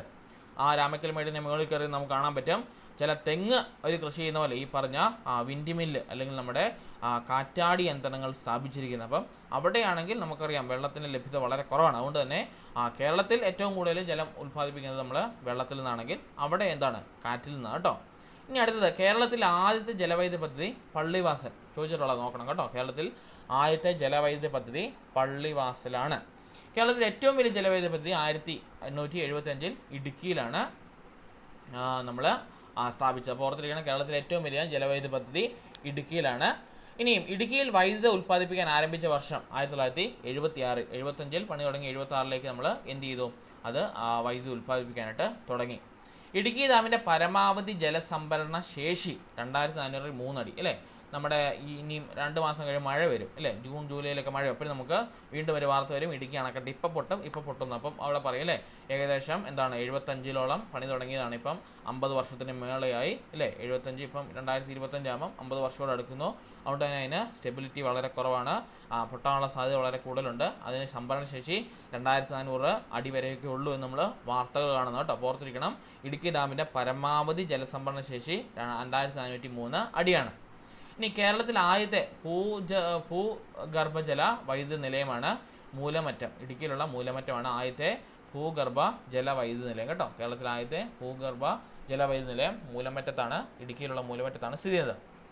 ഇനിയും കേരളത്തിലെ ആദ്യ സ്വകാര്യ ജലവൈദ്യുത പദ്ധതി മണിയാർ കേട്ടോ. സ്വകാര്യ ജലവൈദ്യുത പദ്ധതി മണിയാറിലാണ്, പത്തനംതിട്ട ജില്ലയാണ് സ്ഥിതി ചെയ്യുന്നത്. കേരളത്തിലെ ഏറ്റവും വലിയ സ്വകാര്യ ജലവൈദ്യുത പദ്ധതി കുത്തുങ്കൽ, ഇടുക്കിയിലുള്ള കുത്തുങ്കലാണ് കേരളത്തിൽ എന്താണ് ഏറ്റവും വലിയ സ്വകാര്യ ജലവൈദ്യുത പദ്ധതി ഉള്ളത്. ഇനിയും ഒരു 3-4 ജോഡിയുണ്ട്. കേരളത്തിൽ ഒരു ജില്ലാ പഞ്ചായത്തിൻ്റെ ഉടമസ്ഥയിലുള്ള ജലവൈദ്യുത പദ്ധതി മീൻവല്ലം കേട്ടോ. ഒരു ജില്ലാ പഞ്ചായത്തിൻ്റെ ഉടമസ്ഥയിലുള്ള ഒരു ജലവൈദ്യുത പദ്ധതിയാണ് മീൻവല്ലം, നമ്മുടെ പാലക്കാട് കേട്ടോ. ഇനി മുല്ലപ്പെരിയാർ അണക്കെട്ട് സ്ഥിതി ചെയ്യുന്നത് എവിടെയാണ്? ഇപ്പോൾ ഒരു ക്വസ്റ്റ്യൻ ഇതിനകത്ത് വന്നാൽ അതെവിടെ സ്ഥിതി ചെയ്യുന്നത്? മുല്ലപ്പെരിയാർ അണക്കെട്ട് എവിടെയാണ് സ്ഥിതി ചെയ്യുന്നത്? മുല്ലപ്പെരിയാർ അണക്കെട്ട് സ്ഥിതി ചെയ്യുന്നത് എവിടെയാണ്? അറിയത്തില്ലേ? മുല്ലപ്പെരിയാർ അണക്കെട്ട് എവിടെ സ്ഥിതി ചെയ്യുന്നത്? വാർത്തയിലൊക്കെ ആരും കാണത്തില്ലേ? എപ്പോഴും പ്രശ്നമുള്ള ഓർമ്മ ഇല്ലേ? മുല്ലപ്പെരിയാർ അണക്കെട്ടുമായിട്ട് എപ്പോഴും പ്രശ്നങ്ങളുള്ളവർ തന്നെയാണ്. എവിടെയാണ് മുല്ലപ്പെരിയാർ അണക്കെട്ട് സ്ഥിതി ചെയ്യുന്നത്? എവിടെയാ? നിങ്ങൾ ഈ നാട്ടിലൊന്നും അല്ലേ? ഇടുക്കിയിലാണ് കേട്ടോ, ഓർത്തിരിക്കണം. ഇടുക്കിയിലാണ് മുല്ലപ്പെരിയാർ അണക്കെട്ട് സ്ഥിതി ചെയ്യുന്നത് കേട്ടോ. അതായത് നമ്മൾ പറയത്തില്ലേ വെസ്റ്റേൺ ഗട്ട്സിൻ്റെ ഒക്കെ ഇടയിലായിട്ട് നമ്മുടെ എവിടെയാണ് നമ്മുടെ മുല്ലപ്പെരിയാർ തന്നെ, നമ്മുടെ ഇടുക്കി തന്നെ സ്ഥിതി ചെയ്യുന്നത് കേട്ടോ. ചോദിക്കാമെന്ന് ചോദ്യം കേട്ടോ. അടുത്തത്, കേരളത്തിൽ സ്വന്തമായി വൈദ്യുതി വിതരണം ചെയ്യുന്ന കോർപ്പറേഷൻ തൃശ്ശൂർ കേട്ടോ. തൃശ്ശൂർ ആരാലും ഉണ്ടോ? ലക്ഷ്മിയൊക്കെ ഉണ്ടല്ലോ. കേരളത്തിൽ സ്വന്തമായിട്ട് വൈദ്യുതി വിതരണം ചെയ്യുന്ന കോർപ്പറേഷൻ തൃശ്ശൂരാണ് കേട്ടോ, ഓർത്തിരിക്കണം. തൃശ്ശൂർ ലക്ഷ്മി കൈപൊക്കി. ഇനിയും ഇന്ത്യയിലെ ഏറ്റവും വലിയ ഊർജ്ജ സ്രോതസ് താപവൈദ്യുത നിലയങ്ങൾ കേട്ടോ. ഇന്ത്യയിലെ ഏറ്റവും വലിയ ഊർജ്ജ സ്രോതസ് എന്ന് പറയുന്നത് താപവൈദ്യുത നിലയങ്ങളാണ്. ഇനി കൽക്കരി, പെട്രോൾ, പ്രകൃതിവാതകം എന്നിവ ഉപയോഗിച്ചാണ് താപവൈദ്യുതി ഉൽപ്പാദിപ്പിക്കുന്നത് കേട്ടോ. പെട്രോളിയം, കൽക്കരി, അതുപോലെ തന്നെ നമ്മുടെ എന്താണ് വാതകമൊക്കെ ഉപയോഗിച്ചാണ്, പ്രകൃതിവാതകമൊക്കെ ഉപയോഗിച്ചാണ് നമ്മൾ താപവൈദ്യുതി ഉൽപ്പാദിപ്പിക്കുന്നത്. പിന്നെ നാഷണൽ തെർമൽ പവർ കോർപ്പറേഷൻ്റെ ആസ്ഥാനം NTPC എവിടെയാണ്? ന്യൂഡൽഹിയിലാണ് സ്ഥിതി കേട്ടോ. നാഷണൽ തെർമൽ പവർ കോർപ്പറേഷൻ്റെ ആസ്ഥാനം ന്യൂഡൽഹിയിലാണുള്ളത്. അതുപോലെ നാഷണൽ തെർമൽ പവർ സ്റ്റേഷൻ സ്ഥാപിതമായ വർഷം 1975 കേട്ടോ. ഈ NTPC എന്താണ് ഫുൾ ഫോം ഒക്കെ ഇടയ്ക്ക് ഞാൻ ചോദിച്ചിട്ടുണ്ട്. നാഷണൽ തെർമൽ പവർ കോർപ്പറേഷൻ ന്യൂഡൽഹിയിലാണ് സ്ഥാപിതമായത് 75 കേട്ടോ. ഇനിയും ഇന്ത്യയുടെ പവർ ഹൗസ് എന്നറിയപ്പെടുന്ന സംസ്ഥാനം മഹാരാഷ്ട്ര കേട്ടോ. ഇന്ത്യയുടെ പവർ ഹൗസ് എന്നറിയപ്പെടുന്നത് മഹാരാഷ്ട്ര. ഇനി power house of the cell എന്നറിയപ്പെടുന്നതോ? ചുമ്മാ വാക്കന്നോട് ചോദിച്ചോ കേട്ടോ, അതറിയാവോ? ബയോളജിയായിട്ട് ബന്ധപ്പെട്ട power house of the cell എന്നാ? മൈറ്റോകോൺട്രിയ കേട്ടോ, മറന്നുപോലെ. അത് ഒരു വാക്കനോട് ഞാൻ കയറിപ്പോയത് അതിലോട്ട് കേട്ടോ. Power house of the cell എന്ന് പറഞ്ഞാൽ ഒരു കോശത്തിൻ്റെ പവർ ഹൗസ് എന്ന് പറയുന്നത് മൈറ്റോകോൺട്രിയാണ്. ഇന്ത്യയുടെ പവർ ഹൗസ് എന്നറിയപ്പെടുന്നത് മഹാരാഷ്ട്ര കേട്ടോ. രണ്ടിലും ഉണ്ടെന്ന് ഓർത്ത് വെച്ചാൽ കേട്ടോ. മൈറ്റോകോൺട്രിയയിലും ഉണ്ട്, മഹാരാഷ്ട്രയിലും ഉണ്ട്. കണ്ടോ, അങ്ങോട്ട് ഒരു കോഡ് കിട്ടിയില്ല, അങ്ങോട്ട് പോയിട്ട്. യെസ്, അടുത്ത് നോക്കിയേ. ഇന്ത്യയിൽ ഏറ്റവും കൂടുതൽ താപവൈദ്യുതി ഉൽപ്പാദിപ്പിക്കുന്ന സംസ്ഥാനം മഹാരാഷ്ട്ര തന്നെയാണ് കേട്ടോ. ഇന്ത്യയിൽ ഏറ്റവും കൂടുതൽ താപവൈദ്യുതി ഉൽപ്പാദിപ്പിക്കുന്ന സംസ്ഥാനം മഹാരാഷ്ട്രയാണ്. ഇനി ഇന്ത്യയിൽ സ്ഥാപിതമായ ഏറ്റവും വലിയ താപോർജ്ജ നിലയം പ്രഥലോ വിദ്യുത് ഉൽപാദൻ നിഗം ലിമിറ്റഡ്, ജാർഖണ്ഡിലുള്ള നമ്മുടെ ഈ എവിടെയാ പേടിഎമ്മിൻ്റെ അകത്തൊക്കെ കറണ്ട് ബില്ല് അടയ്ക്കാൻ പോകുമ്പോൾ ഇത് കാണാൻ പറ്റും. പ്രഥലോ വിദ്യുത് ഉൽപാദിക് നിഗം ലിമിറ്റഡ് എന്ന് പറഞ്ഞ് എഴുതി വരും കേട്ടോ. ഓർത്തിരിക്കണം, ഇന്ത്യയിൽ സ്ഥാപിതമായ ഏറ്റവും വലിയ താപോർജ്ജ നിലയമാണ് ജാർഖണ്ഡിലുള്ള പ്രഥലോ വിദ്യുത് ഉൽപാദൻ നിഗം ലിമിറ്റഡ് കേട്ടോ. ഇനി കേരളത്തിലെ ആദ്യത്തെ താപവൈദ്യുതി നിലയം കായംകുളം കേട്ടോ. കേരളത്തിലെ ആദ്യത്തെ താപവൈദ്യുതി നിലയം എവിടെയാണ്? കായംകുളത്താണുള്ളത്. ഒരു ഉത്തരത്തിൽ നമ്മൾ പോയ പോക്കാം അല്ലേ. ഇനിയും കായംകുളം താപനിലയിൽ ഉപയോഗിക്കുന്ന ഇന്ധനം നാഫ്ത കേട്ടോ. ഇതാണ് നമ്മുടെ കായംകുളം താപനിലയിൽ നമ്മൾ ഉപയോഗിക്കുന്ന ഇന്ധനം എന്താണ്? നാഫ്ത എന്ന് പറഞ്ഞ ഇന്ധനമാണ് നമ്മൾ യൂസ് ചെയ്യുന്നത് കേട്ടോ, മറന്നുപോലെ. ഇനിയും കേരളത്തിൽ ആദ്യത്തെ ഡീസൽ പവർ പ്ലാന്റ് ബ്രഹ്മപുരമാണ്, കേരളത്തിലാണ് സ്ഥിതി കേട്ടോ. കേരളത്തിലെ ആദ്യത്തെ ഡീസൽ പവർ പ്ലാന്റ് ബ്രഹ്മപുരം എറണാകുളത്താണുള്ളത്. രണ്ടാമത്തെ diesel power plant Kozhikode Nallalam കേട്ടോ. നല്ലളത്താണ് രണ്ടാമത്തെ പവർ പ്ലാന്റ് ഉള്ളത് കേട്ടോ, മറന്നുപോകല്ലോ ഇതൊക്കെ. അടുത്തത്, കേരളത്തിൽ പ്രകൃതിവാതക ഇന്ധനമായി ഉപയോഗിക്കുന്ന താപനിലയം ചീമേനി, കാസർഗോഡിനാണല്ലോ. കേരളത്തിൽ പ്രകൃതിവാതക ഇന്ധനമായി ഉപയോഗിക്കുന്ന താപനിലയം എവിടെയാണ്? നമ്മുടെ ചീമേനി എവിടെയാണുള്ളത്? നമ്മുടെ കാസർഗോഡാണത് ഉള്ളത് കേട്ടോ. ഇനിയും ബ്രൗൺ എനർജി എന്ന വിഭാഗത്തിൽപ്പെടുന്ന ഊർജ്ജ സ്രോതസ്സുകളാണ് ആണവ വൈദ്യുതികൾ കേട്ടോ. ബ്രൗൺ എനർജി എന്ന വിഭാഗത്തിൽപ്പെടുന്ന ഊർജ്ജ സ്രോതസ്സാണ് ആണവ വൈദ്യുതി എന്ന് പറഞ്ഞ പേരിൽ അറിയപ്പെടുന്നത്. ഇതിരുന്ന് വായിച്ച് നോക്കണം കേട്ടോ. ഇതിനകത്ത് ഇമ്പോർട്ടൻ്റ് ആയിട്ടുള്ളത് ടിക്ക് ചെയ്തിരുന്നുണ്ട്, അത് നോക്കണം. പ്രത്യേകിച്ച് ഒരു സ്ഥലവുമായിട്ട് കണക്ട് ചെയ്യുന്നില്ല, ഒരുമിച്ച് പഠിക്കുകയാണെങ്കിൽ എളുപ്പമായിരിക്കും കേട്ടോ. ഓരോന്നോരോന്ന് വെച്ച് പഠിക്കാതെ ഒരു സ്ഥലമായിട്ട് ബന്ധപ്പെട്ട് കണക്ട് ചെയ്ത് പഠിക്കുകയാണെങ്കിൽ എളുപ്പമായിരിക്കും.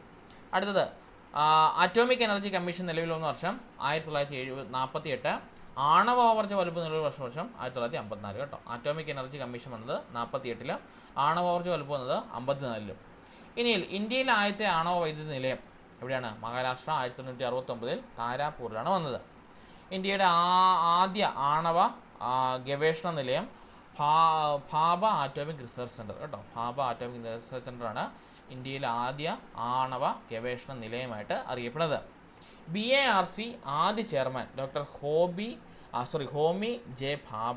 BARCയുടെ ആദ്യ chairman doctor Homi J Bhabha കേട്ടോ. BARC എന്ന് വെച്ചാൽ എന്താണ്? നമ്മുടെ ഭാഭ ആറ്റോമിക് റിസർച്ച് സെൻ്റർ കേട്ടോ. ഭാഭ ആറ്റോമിക് റിസർച്ച് സെൻ്ററാണ് BARC എന്ന് പറഞ്ഞ പേരിൽ അറിയപ്പെടുന്നത്. ഇനി ഇന്ത്യയിലെ ആദ്യത്തെ ആണവ റിയാക്ടർ ഏതാണ്? അപ്സര കേട്ടോ. ട്രോംബയിലുള്ള അപ്സരയാണ് ആദ്യത്തെ ആണവ റിയാക്ടറായിട്ട് അറിയപ്പെടുന്നത്. ഇനിയും ഇന്ത്യയിൽ ആദ്യത്തെ ഫാസ്റ്റ് ബ്രീഡർ റിയാക്ടർ ക്യാമിനി, കൽപ്പൊക്കത്തുള്ള ക്യാമിനിയാണ് ഇന്ത്യയിൽ ആദ്യത്തെ ഫാസ്റ്റ് ബ്രീഡർ റിയാക്ടറായിട്ട് അറിയപ്പെടുന്നത്. കുടംകുളം ആവണ നിലയത്തിനെതിരായി പോരാടിയ സമര നായകൻ SP ഉദയകുമാർ കേട്ടോ. കുടംകുളം ആണവ നിലയത്തിനെതിരെ പോരാടിയ സമര നായകനാണ് നമ്മുടെ SP ഉദയകുമാർ. കുടംകുളം ആണവ നിലയത്തിൽ സഹായം നൽകിയ വിദേശ രാജ്യം റഷ്യയാണ്. ഇനി മലബാറിലെ ആദ്യത്തെ ജലവൈദ്യുത പദ്ധതി കുറ്റ്യാടി കേട്ടോ, ചോദിച്ചിട്ടുള്ളതാണ്. മലബാറിൽ ആദ്യത്തെ ജലവൈദ്യുത പദ്ധതി കുറ്റ്യാടി 1972 വന്നത്. ഇനിയും കേരളത്തിൽ സ്വന്തമായി വൈദ്യുതി ഉൽപ്പാദനം നടത്തിയ ആദ്യ ഗ്രാമപഞ്ചായത്ത് മാങ്കുളം കേട്ടോ. ഇടുക്കിയിലുള്ള മാങ്കുളമാണ് എന്താണ് കേരളത്തിലെ ആദ്യ ഗ്രാമപഞ്ചായത്ത് എന്ത് വന്നത്, സ്വന്തമായിട്ട് വൈദ്യുതി ഉൽപ്പാദനം നടത്തി കേട്ടോ. ഇത്രയും കാര്യങ്ങൾ ഓർത്തിരിക്കണം, വളരെ ഇമ്പോർട്ടൻ്റ് ആണ് കേട്ടോ, വളരെ ഇമ്പോർട്ടൻ്റ് ആണ്. ഇത്രയും കാര്യങ്ങൾ ഓർത്തിരിക്കണം കേട്ടോ, ഇതിനെപ്പറ്റിയുള്ളതാണ്. GK ക്വസ്റ്റ്യൻസ് അതല്ല. അടുത്ത് നോക്കി, സൗരയുധത്തിന് പുറത്ത് ഇതുവരെ കണ്ടെത്തിയിട്ടുള്ളത് വെച്ച് ഏറ്റവും ചില ഗ്രഹങ്ങളിലൊന്നായ GJ 36-7b ഭൂമിയിൽ നിന്നും എത്ര പ്രകാശവർഷം അകലെയാണ് സ്ഥിതി ചെയ്യുന്നത്? നമ്മളോട് ഒരിക്കലും എക്സ്പെക്ട് ചെയ്യാത്തൊരു ക്വസ്റ്റ്യൻ അല്ലേ. അതായത് നമ്മൾ നോക്കാൻ സാധ്യത വളരെ കുറവുള്ളൊരു ക്വസ്റ്റ്യൻ ആണ്. സൗരയുധത്തിൻ്റെ പുറത്ത് ഇതുവരെ കണ്ടെത്തിയിട്ടുള്ളതിൽ വെച്ച് ഏറ്റവും ചെറിയ ഗ്രഹങ്ങളിലൊന്നായ GJ 36 അതുപോലെ തന്നെ 7b ഭൂമിയിൽ നിന്നും എത്ര പ്രകാശവർഷം എന്താണ് നമ്മുടെ അകലെയാണ് വെച്ചിരിക്കുന്നത്? അത് 31 പ്രകാശവർഷം അകലെയാണ് സ്ഥിതി കേട്ടോ. 31 പ്രകാശവർഷം അകലെയാണ് സ്ഥിതി ചെയ്യുന്നത്. ഒരു പ്രകാശവർഷം എന്ന് പറഞ്ഞാൽ എത്ര ദൂരമെന്നറിയോ? ഒരു പ്രകാശവർഷം എന്നത് എത്രയെന്നറിയോ? എത്ര ദൂരമെന്നറിയോ? 9.46 ഇൻറ്റു ഒരു പ്രകാശവർഷം എന്ന് പറഞ്ഞാൽ 9.46 ഇൻറ്റു 10⁻12 കിലോമീറ്റർ കേട്ടോ. ഏകദേശം 9.46 ഗുണം 10⁻12 കിലോമീറ്ററാണ് ഒരു പ്രകാശവർഷം എന്ന് പറയുന്നത്. അപ്പോൾ നോക്കിയേ, ദൂരം അളക്കുന്നതിനുള്ള ഒരു ഏകകമാണ് പ്രകാശവർഷം എന്ന് പറയുന്നത്. ഗ്രഹങ്ങളിലേക്കും നക്ഷത്രങ്ങളിലേക്കുമുള്ള ദൂരം അളക്കാൻ ഉപയോഗിക്കുന്ന യൂണിറ്റുകളിലൊന്നാണ് പ്രകാശവർഷം. ഒരു വർഷം കൊണ്ട് പ്രകാശം സഞ്ചരിക്കുന്ന ദൂരത്തെ പ്രകാശവർഷം എന്ന് പറയുന്നു. രാവിലത്തെ ക്ലാസ്സിലും പറഞ്ഞാണ്, ഒരു വർഷം കൊണ്ട് നമ്മുടെ പ്രകാശം സഞ്ചരിക്കാനെടുക്കുന്ന ദൂരത്തെ നമ്മൾ പറയുന്ന പേരാണ് പ്രകാശവർഷം എന്നതുകൊണ്ട് അർത്ഥമാക്കുന്നത്. ഇനിയും ഒരു പാസ്ക് എന്നത് 3.26 പ്രകാശവർഷമാണ് കേട്ടോ. ഒരു പാസ്ക് എന്നത് 3.26 പ്രകാശവർഷമാണ്. ഇനിയും ഞാൻ പറഞ്ഞ ക്വസ്റ്റ്യൻ ഇതാണ്, ഒരു പ്രകാശവർഷം എന്നത് 9.46 ഗുണം 10⁻12 കിലോമീറ്റർ ആണ്. ഇനി താഴെയുള്ളവന്മാരെല്ലാം ഇമ്പോർട്ടൻ്റ് ആണ്, പഠിക്കണം. സൗരയൂഥത്തിലെ ഏറ്റവും വലിയ ഗ്രഹം ചോദിച്ചിട്ടുള്ളതാണ് വ്യാഴം കേട്ടോ. സൗരയൂഥത്തിലെ ഏറ്റവും വലിയ ഗ്രഹം വ്യാഴമാണ്. ഇനിയും പൗരാണിക സങ്കല്പങ്ങളിൽ ബൃഹസ്പതി എന്നറിയപ്പെടുന്ന ഗ്രഹം അതും വ്യാഴം തന്നെയാണ്. ഇനി ഭ്രമണ വേഗത ഏറ്റവും കൂടിയ ഗ്രഹം വ്യാഴമാണ്. വസ്തുക്കൾക്ക് ഏറ്റവും അധികം ഭാരം അനുഭവപ്പെടുന്ന ഗ്രഹവും വ്യാഴമാണ്. വ്യാഴത്തിലെ പ്രധാന ഉപഗ്രഹങ്ങൾ ഗാനിമീസ്, കാലിസ്റ്റ, അയോ, യൂറോപ്യ. അതങ്ങനെ ചോദിച്ചിട്ടില്ല, എന്നാൽ പോലും നമ്മുടെ എന്നാ പറയുന്നത് ഉപഗ്രഹങ്ങൾ പഠിക്കണമെങ്കിൽ എല്ലാത്തിനും ഉണ്ടല്ലോ. ഭൂമിയുടെ ഒരു ഉപഗ്രഹം പറയാമോ? ഭൂമിയുടെ ഉപഗ്രഹം പറയാമോ? എളുപ്പമുള്ള ചുമ്മാ ചോദിച്ചാൽ അറിയാമെന്ന് അറിയാനായിട്ട് കേട്ടോ. ഭൂമിക്ക് ഒരു ഉപഗ്രഹം ഉണ്ട്, എന്നാണെന്നറിയാമോ? നമ്മളെന്നും കാണുന്ന ഒരാളാണ്, കാണത്തില്ല ആരും, അറിയത്തില്ലേ? ചന്ദ്രൻ കേട്ടോ. ഓക്കെ, അപ്പോൾ ഓർത്തിരിക്കണം, ഭൂമിയുടെ ഒരു ഉപഗ്രഹമാണ് ചന്ദ്രൻ പറയുന്നത് കേട്ടോ. ഇനി ശുക്രൻ നിക്ഷേപിക്കാൻ വിക്ഷേപിച്ച ആദ്യ പേടകം മറീനർ 2 1962 വിട്ടത്. ചൊവ്വയിൽ ജീവന്റെ അംശം തേടി അമേരിക്കയിൽ അയച്ച പേടകമാണ് ക്യൂരിയോസിറ്റി. ഈ ക്യൂരിയോസിറ്റി നമ്മൾ രാവിലെ കണ്ടായിരുന്നല്ലോ, ഓർക്കുന്നുണ്ടോ? ക്യൂരിയോസിറ്റി രാവിലത്തെ ഓപ്ഷനകത്തുണ്ടായിരുന്നു കേട്ടോ, ഓർത്തിരിക്കണം. ചൊവ്വയിലെ ജീവന്റെ അംശം തേടി അമേരിക്കയിലേക്ക് അയച്ച പേടകമാണ് ക്യൂരിയോസിറ്റി.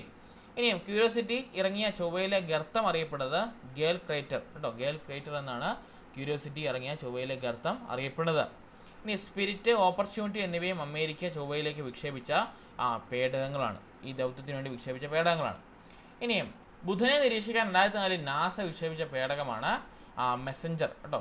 നമ്മുടെ ബുധനെ നിരീക്ഷിക്കാനായിട്ട് 2004 നാസ വിക്ഷേപിച്ച പേടകമാണ് മെസ്സഞ്ചർ. പ്ലൂട്ടോയെ പഠിക്കാനായി 2006 നാസ വിക്ഷേപിച്ചാണ് ന്യൂ ഹൊറൈസൺ കേട്ടോ. ന്യൂ ഹൊറൈസൺ ആണ് പ്ലൂട്ടോയെ പഠിക്കുവാനായിട്ട് നമ്മൾ 2006 നാസ വിക്ഷേപിച്ചത്. ഇനി ഇന്ത്യയുടെ ആദ്യ ചാന്ദ്ര പ്രവേശന ദൗത്യമാണ് ചന്ദ്രയാൻ 1 കേട്ടോ. ഇന്ത്യയുടെ ആദ്യ ചാന്ദ്ര പ്രവേശന ദൗത്യമാണ് ചന്ദ്രയാൻ 1. വിക്ഷേപിച്ചതെന്നാണ് നമ്മുടെ 2008 ഒക്ടോബർ 22 കേട്ടോ. 2008 ഒക്ടോബർ 22 ചന്ദ്രയാൻ 1 വിക്ഷേപിച്ചത്.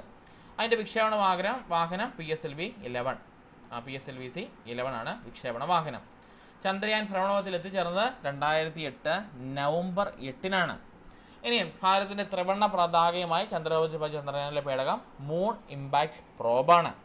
ചന്ദ്രയാൻ വിക്ഷേപണ സമയത്ത് ISRO chairman D Madhavan Nair, Chandrayaan വിക്ഷേപണ സമയത്ത് പ്രൊജക്ട് ഡയറക്ടർ M അണ്ണാതുരൈ. ഇത് രാവിലെ നമ്മൾ കണ്ടത് തന്നെ കേട്ടോ. ഈ ചന്ദ്രയാൻ 3യുടെ പ്രൊജക്ട് ഡയറക്ടർ P വീരമുത്തുമേലാണ്. ശനിയെക്കുറിച്ച് പഠിക്കാനായി നാസയും യൂറോപ്പ് സ്പേസ് ഏജൻസിയും സംയുക്തമായി വിക്ഷേപിച്ച പേടകമാണ് കാസിനി ഹൈജൻസ് കേട്ടോ. കാസിനി ഹൈജൻസ് ആണ് ശനിയെക്കുറിച്ച് പഠിക്കുവാനായിട്ട് നാസയും യൂറോപ്യൻ സ്പേസ് ഏജൻസിയും കൂടി നടത്തിയ എന്തെന്ന് പറയുന്നത് പേടകം അറിയപ്പെടുന്നതാണ് കാസിനി ഹൈജൻസ് കേട്ടോ. അപ്പോൾ ഓർത്തിരിക്കണം, നമ്മുടെ ചന്ദ്രയാൻ 3 അല്ലേ, ഇപ്പോൾ നമ്മുടെ പരീക്ഷ നമ്മൾ ഇനി വരാവുന്ന പരീക്ഷയിൽ ഉപയോഗിച്ച് ചന്ദ്രയാൻ 3നെ പറ്റിയൊരു ചോദ്യങ്ങളാണ്. അപ്പം നമുക്ക് അത് പഠിക്കണം. അതുപോലെ തന്നെ നമ്മുടെ ചൊവ്വ ദൗത്യം, അതുപോലെ തന്നെ മംഗളയാൻ, അതുപോലെ തന്നെ നമ്മുടെ പ്ലൂട്ടോയെക്കുറിച്ച് പഠിക്കാൻ വിട്ടത്, പിന്നെ എന്താ നമ്മുടെ ബുധനെ നിരീക്ഷിക്കാൻ വിട്ടത്, ശുക്രനെ നിരീക്ഷിക്കാൻ വിട്ടത്, ഇങ്ങനെ ഓരോന്നിനെ നിരീക്ഷിക്കാൻ വിട്ട പേടകത്തിൻ്റെ പേരൊക്കെ നമ്മൾ ഓർത്തിരിക്കേണ്ടതായിട്ടുണ്ട് കേട്ടോ. അതുമൊക്കെ വളരെ ഇമ്പോർട്ടൻ്റ് ആണ്. ഓക്കെ, അടുത്ത ക്വസ്റ്റ്യൻ. 30 ഗ്രാം ഗ്ലൂക്കോസ് 120 ഗ്രാം ജലത്തിൽ ലയിച്ച് കിട്ടുന്ന 150 ഗ്രാം ലായനിയിൽ ഗ്ലൂക്കോസിൻ്റെ മാസ് ശതമാനം എത്രയാണ്? ഈ ക്വസ്റ്റ്യനിൽ ഒരു ചെറിയ കൺഫ്യൂഷൻ ഉണ്ട്. ഇത് ഞാൻ നോക്കിയിട്ട് എനിക്ക് 30 ആൻസർ വേണ്ടത്, പക്ഷേ ആൻസർ കീഴിൽ ആൻസർ 20. ഹൗ കം എന്ന് ഞാൻ പല ആവർത്തി ആലോചിച്ച് നോക്കി, കിട്ടിയില്ല. 2 ദിവസം ഉണ്ടല്ലോ, ഞാൻ ഒന്നുകൂടി ആലോചിച്ച് നോക്കാം കേട്ടോ.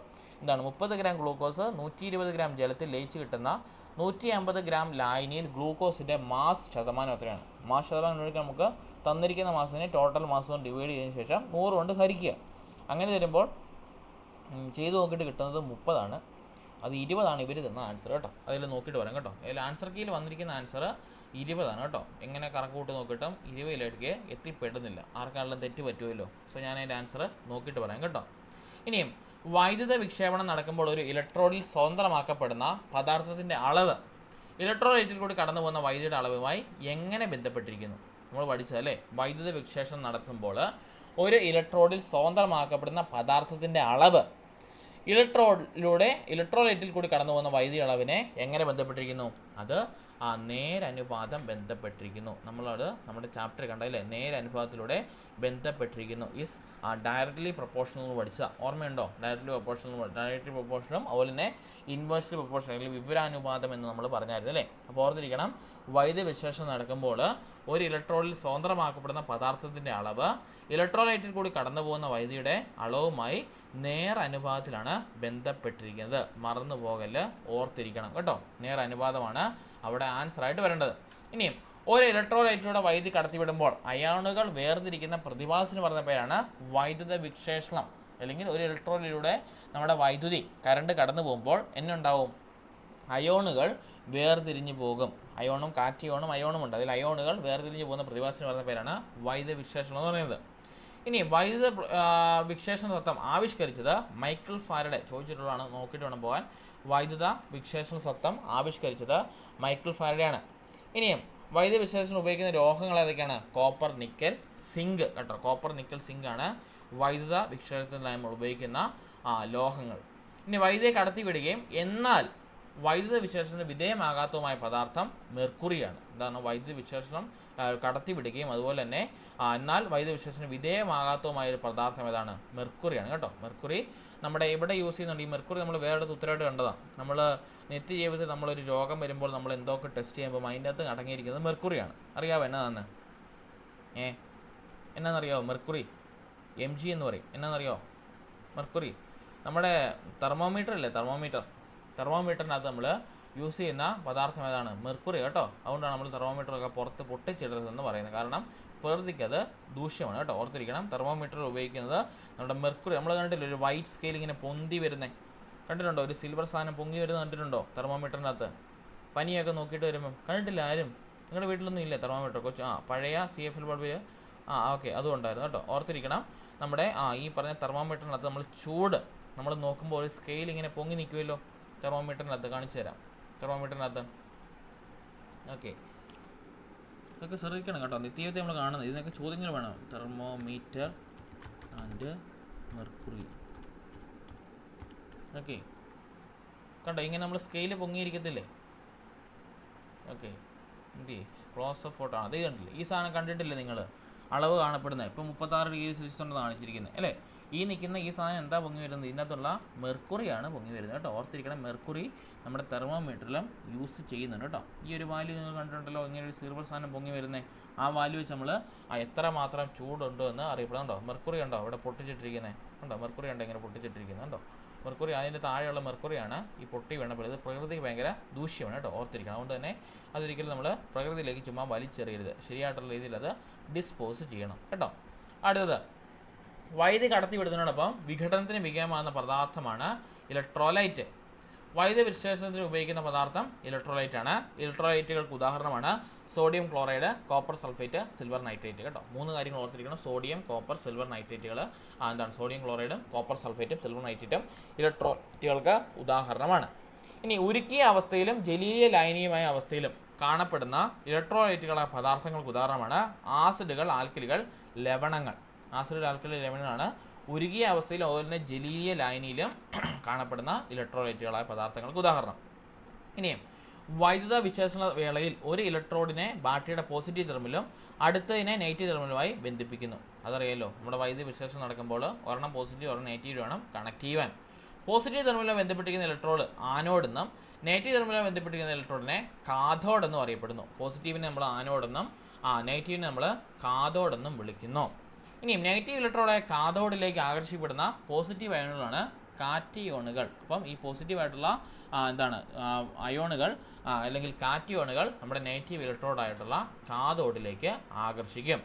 ഇനി പോസിറ്റീവ് ഇലക്ട്രോഡായ ആനോഡിലേക്ക് ആകർഷിക്കപ്പെടുന്ന നെഗറ്റീവ് ഇലക്ട്രോണുകളാണ് ആനോണുകൾ കേട്ടോ. ആനോഡുകളാണ് പോസിറ്റീവ് ഇലക്ട്രോഡായ ആനോഡിലേക്ക് ആകർഷിക്കപ്പെടുന്ന നെഗറ്റീവ് ആനോഡുകൾ. നമ്മുടെ ഇലക്ട്രോപ്ലേറ്റിംഗ് നമ്മൾ കണ്ടായിരുന്നില്ലേ. ഇലക്ട്രോപ്ലേറ്റിംഗ് നമ്മൾ ചെയ്യുന്ന അതേ പ്രോസസ് തന്നെയാണ് ഇവിടെ വരേണ്ടത്.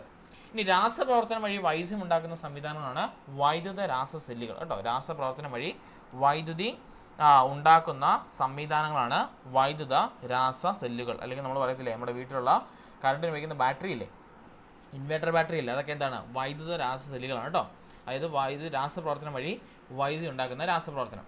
ഇനി അത് അടുത്താണ്, രാസപ്രവർത്തനം നടത്തുമ്പോൾ വൈദ്യുതോർജ്ജം ആഗിരണം ചെയ്യുകയോ പുറത്ത് വിടുകയോ ചെയ്യുന്ന പ്രവർത്തനമാണ് വൈദ്യുത രാസപ്രവർത്തനം. അതായത് ഒരു കെമിക്കൽ റിയാക്ഷൻ നടക്കുമ്പോൾ അവിടെ വൈദ്യുതോർജ്ജം ആഗിരണം ചെയ്യണം അല്ലെങ്കിൽ പുറത്ത് വിടുകയോ ചെയ്യുന്നതിന് പറഞ്ഞ പേരാണ് വൈദ്യുത രാസപ്രവർത്തനം എന്ന് പറയുന്നത്. ഇനി ലോഹവസ്തുക്കളിൽ മറ്റ് ലോഹങ്ങളുടെ നേർത്ത ആവരണം ഉണ്ടാക്കുന്നതിന് വൈദ്യുതി ഉപയോഗിക്കുന്ന പ്രക്രിയയാണ് വൈദ്യുത ലേപനം. ഇപ്പോൾ നമ്മൾ പഠിച്ച ഇലക്ട്രോപ്ലേറ്റിംഗ് കേട്ടോ. അതായത് നമ്മുടെ ലോഹവസ്തുക്കളിലൊക്കെ ലോഹങ്ങളുടെ നേർത്ത ആവരണം നമ്മൾ ഉണ്ടാക്കിയെടുക്കും. അങ്ങനെ ഉണ്ടാക്കിയെടുക്കുന്ന പ്രക്രിയയ്ക്ക് പറയുന്ന പേരാണ് വൈദ്യുത ലേപനം എന്ന് പറയുന്നത്. ഒരു ക്വസ്റ്റ്യൻ പറഞ്ഞിട്ട് ഞാൻ നിർത്താം. ഇതാണ്, ഈ ക്വസ്റ്റ്യൻ ആണ്, വളരെ ഇമ്പോർട്ടൻ്റ് ആണ്. മാലക്കൈറ്റ് ഏത് ലോഹത്തിൻ്റെ അയിരാണ് കേട്ടോ, പഠിക്കേണ്ടതാണ്. മാലക്കൈറ്റ് ഏത് ലോഹത്തിൻ്റെ അയിരാണ്? സിങ്ക് ആണോ, അയൺ ആണോ, അലൂമിനിയം ആണോ, കോപ്പർ ആണോ? ഒബ്വിയസ്ലി അത് മാലക്കൈറ്റ് ആണെങ്കിൽ കോപ്പറിൻ്റെ അയിരാണ് കേട്ടോ. ഈ അയിരുകൾ വളരെ ഇമ്പോർട്ടൻ്റ് ആണ്, ക്വസ്റ്റ്യൻ പേപ്പറിൽ മിക്കപ്പോഴും ചോദിക്കുന്നത് കേട്ടോ. ഓക്കെ, അപ്പോൾ ഓർത്തിരിക്കണം, അയിരുകൾ അയണിൻ്റെ ആണെങ്കിൽ ഹേമറ്റൈറ്റ്, മാഗ്നറ്റൈറ്റ്, അയൺ പൈറൈറ്റ്സ് കേട്ടോ. 3 അയിരുകളുണ്ട് അയണിന്. നമ്മുടെ ഇരുമ്പിന് 3 അയിരുകളുണ്ട്. 1 ഹേമറ്റൈറ്റ്, 2 മാഗ്നറ്റൈറ്റ്, 3 അയൺ പൈറൈറ്റ്. ഈ ഹേമറ്റൈറ്റ് ആണ് മിക്കപ്പോഴും ക്വസ്റ്റ്യൻ പേപ്പറുള്ളത് കേട്ടോ. അപ്പോൾ അയൺ ആണെങ്കിൽ അതിൻ്റെ അയിര് ഹേമറ്റൈറ്റ്. ടിൻ ആണെങ്കിൽ കാസ്റ്റേറ്റ് കേട്ടോ. ടിൻ ആണെങ്കിൽ കാസ്റ്റേറ്റ്. ഇനി ലെഡ് ആണെങ്കിൽ ലിത്താർജും അതുപോലെ തന്നെ ഗലീനയും കേട്ടോ. അതങ്ങനെ ചോദിച്ചു തന്നിട്ടില്ല. അടുത്തത് അലൂമിനിയം, ബോക്സൈറ്റും ക്രയോലൈറ്റും ഇമ്പോർട്ടൻ്റ് ആണ്, പഠിക്കണം കേട്ടോ. അയൺ, ടിന്ന്, അലൂമിനിയം ഇമ്പോർട്ടൻ്റ് ആണ്, പഠിക്കണം. അലൂമിനിയം ആണെങ്കിൽ ബോക്സൈറ്റും അതുപോലെ തന്നെ ക്രയോലൈറ്റും കേട്ടോ. ക്രയോലൈറ്റും അതുപോലെ തന്നെ ബോക്സൈറ്റുമാണ് അലൂമിനിയത്തിൻ്റെ അയിരുകൾ. സിങ്കിൻ്റെ ആണെങ്കിൽ കലാമിൻ കേട്ടോ, പഠിക്കേണ്ടതാണ്. കലാമിൻ അതുപോലെ തന്നെ സിങ്ക് ബ്ലെൻഡും കേട്ടോ. ഈ പറഞ്ഞ ഈ പേരാണ് ക്വസ്റ്റ്യൻ പേപ്പർ മിക്കപ്പോഴും കണ്ടിട്ടുള്ളത്. ഇവിടെ ബോക്സൈറ്റ് അലൂമിനിയത്തിനും കലാമിനാണ് ക്വസ്റ്റ്യൻ പേപ്പർ കൂടുതലായിട്ട് കണ്ടുപിടുന്നത്. അടുത്തത് കോപ്പർ, പഠിക്കേണ്ടതാണ്.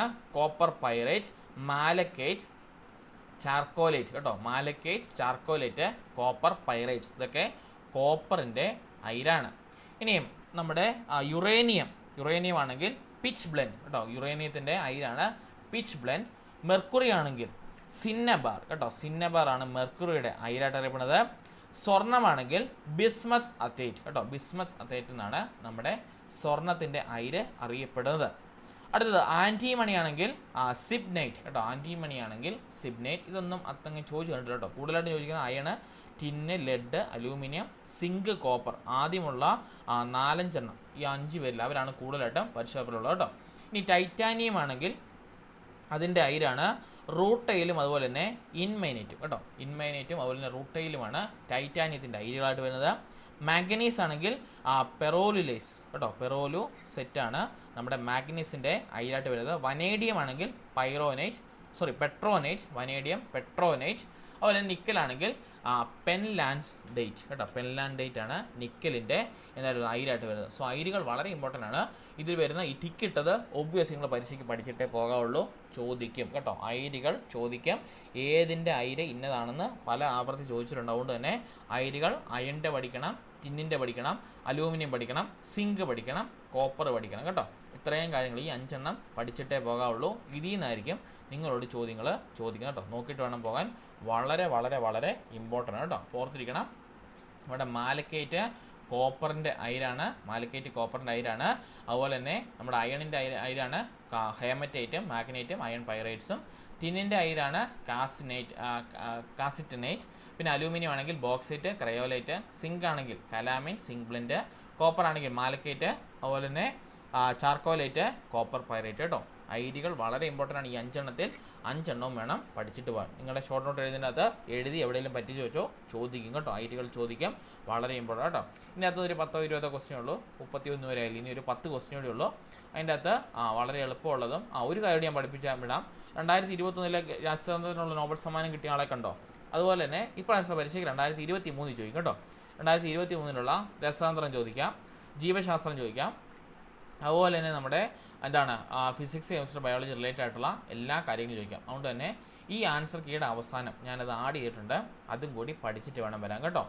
2023 നൊബേൽ സമ്മാനം കിട്ടിയ വ്യക്തികളുടെ പേര് ഉണ്ട് കേട്ടോ. സമാധാനത്തിനുള്ളത്, സാമ്പത്തിക ശാസ്ത്രത്തിനുള്ളത്, വൈദ്യശാസ്ത്രത്തിനുള്ളത്, സാഹിത്യത്തിനുള്ളത്, രസതന്ത്രത്തിനുള്ളത്, ഊർജ്ജതന്ത്രത്തിനുള്ളത്. ഇത്രയും പേരുടെ പേരും കൂടി നിങ്ങൾ തിങ്കളാഴ്ച വരും പഠിച്ചിട്ട് വേണം വരാൻ. ഇപ്പോഴത്തെ പരീക്ഷയ്ക്ക് ചോദിക്കാൻ വളരെ ഹൈ ടെൻഡൻസി ഉള്ള അല്ലെങ്കിൽ വളരെ ഹൈ പ്രോബിലിറ്റി ഉള്ളൊരു ക്വസ്റ്റ്യനാണ് നമ്മുടെ 2023 നൊബേൽ പ്രൈസുകൾ. കാരണം എല്ലാ സബ്ജക്റ്റായിട്ട് ബന്ധമുണ്ട്.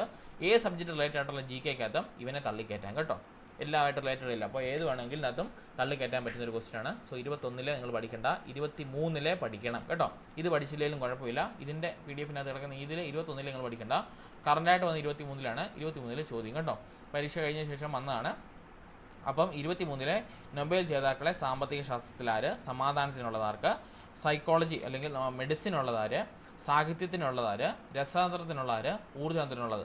ഈ രസതന്ത്രം ഊർജ്ജതന്ത്രം എവിടെ ചോദിക്കാം? നമ്മുടെ സയൻസിനകത്ത് ചോദിക്കാം. സാഹിത്യ നൊബേൽ വേണമെങ്കിൽ മലയാളത്തിൽ ചോദിക്കാം, അല്ലെങ്കിൽ ഇംഗ്ലീഷിൽ ചോദിക്കാം. സൈക്കോളജി ഫോർ മെഡിസിൻ സയൻസ് തന്നെ ചോദിക്കാം. സമാധാന നൊബേൽ നമ്മുടെ ഇതിനകത്ത് വേണം ചോദിക്കാം, ഫിലോസഫിക്കകത്ത് അല്ലെങ്കിൽ സൈക്കോളജിക്കകത്ത് ചോദിക്കാം. സാമ്പത്തിക ശാസ്ത്രം സോഷ്യലിനകത്ത് വേണം ചോദിക്കാം. അപ്പോൾ എല്ലാ സബ്ജക്റ്റായിട്ട് റിലേറ്റഡ് ആയിട്ടുള്ളൊരു ക്വസ്റ്റ്യൻ എഴുതുന്നുണ്ട്. അതുകൊണ്ട് തന്നെ നൊബേൽ പ്രൈസുകൾ ഇമ്പോർട്ടൻ്റ് ആണ്, പഠിക്കണം. എൻ്റെ PDF ഞാൻ ഗ്രൂപ്പിലിട്ട് തരാം. ഓക്കെ, അപ്പം നാളെ ഞാൻ ക്ലാസ് ഇല്ല. മറ്റന്നാൾ ഒരു ക്വസ്റ്റ്യൻ പേപ്പറിൻ്റെ ഫുൾ എക്സാം ഉണ്ട്.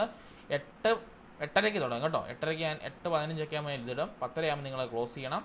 തിങ്കളാഴ്ച രാവിലെ നമ്മളതിൻ്റെ ആൻസർ കീ ഡിസ്കസ് ചെയ്യും. ഡീറ്റെയിൽ ആയിരിക്കത്തില്ല, ഷോർട്ട് ആൻസർ കീ ആൻസർ മാത്രം പറഞ്ഞു. അതിന് ശേഷം നിങ്ങൾ ആൻസർ കണക്ക് കൂട്ടിയിട്ട് നിങ്ങൾ പേഴ്സണലായിട്ട് എനിക്ക് അയച്ചു തരണം എത്ര മാർക്ക് കിട്ടിയെന്ന് കേട്ടോ. ഓക്കെ, ഒന്നെങ്കിൽ 100 ക്വസ്റ്റ്യൻ കാണും, അല്ലെങ്കിൽ 150 ക്വസ്റ്റ്യൻ കാണും കേട്ടോ. അപ്പോൾ നോക്കുക, നല്ലപോലെ വർക്കൗട്ട് ചെയ്യുക. ഓക്കെ, അപ്പോൾ താങ്ക് യു. 2 ദിവസം 4 മാർക്കായിട്ട് പഠിക്കുക. ഞായറാഴ്ചത്തെ പരീക്ഷയ്ക്ക് ഒരു 65 മുകളിൽ സ്കോർ ചെയ്യാൻ ശ്രമിക്കുക. 100 ആണെങ്കിൽ 65 മുകളിൽ വാങ്ങിക്കണം. 150 95 മുകളിൽ വാങ്ങിക്കണം കേട്ടോ. വേറെ ഇതൊന്നുമില്ല. 95 മുകളിൽ 150 95 മുകളിൽ, അതുപോലെ തന്നെ 100 65 മുകളിൽ മാർക്ക് സ്കോർ ചെയ്യാൻ പ്രത്യേകം ശ്രദ്ധിക്കാം. ഓക്കെ, അപ്പം തേക്കോ. നാളെ റിവിഷൻ വെക്കാമോ? യെസ്, നാളെ വേണമെങ്കിൽ വൈകുന്നേരം നമുക്ക് റിവിഷൻ വെക്കാം കേട്ടോ. നാളത്തെ റിവിഷൻ ടോപ്പിക്ക് വൈകുന്നേരം വെക്കാം കേട്ടോ. നാളെ വൈകുന്നേരം റിവിഷൻ മാത്രമായിട്ട് വേണം വെക്കാം. ബാക്കിയുള്ള സമയം ഇരുന്ന് പഠിച്ചോ കേട്ടോ. ഞായറാഴ്ച വലിയൊരു എക്സാം വരുന്നില്ലേ. ഓക്കെ, അപ്പോൾ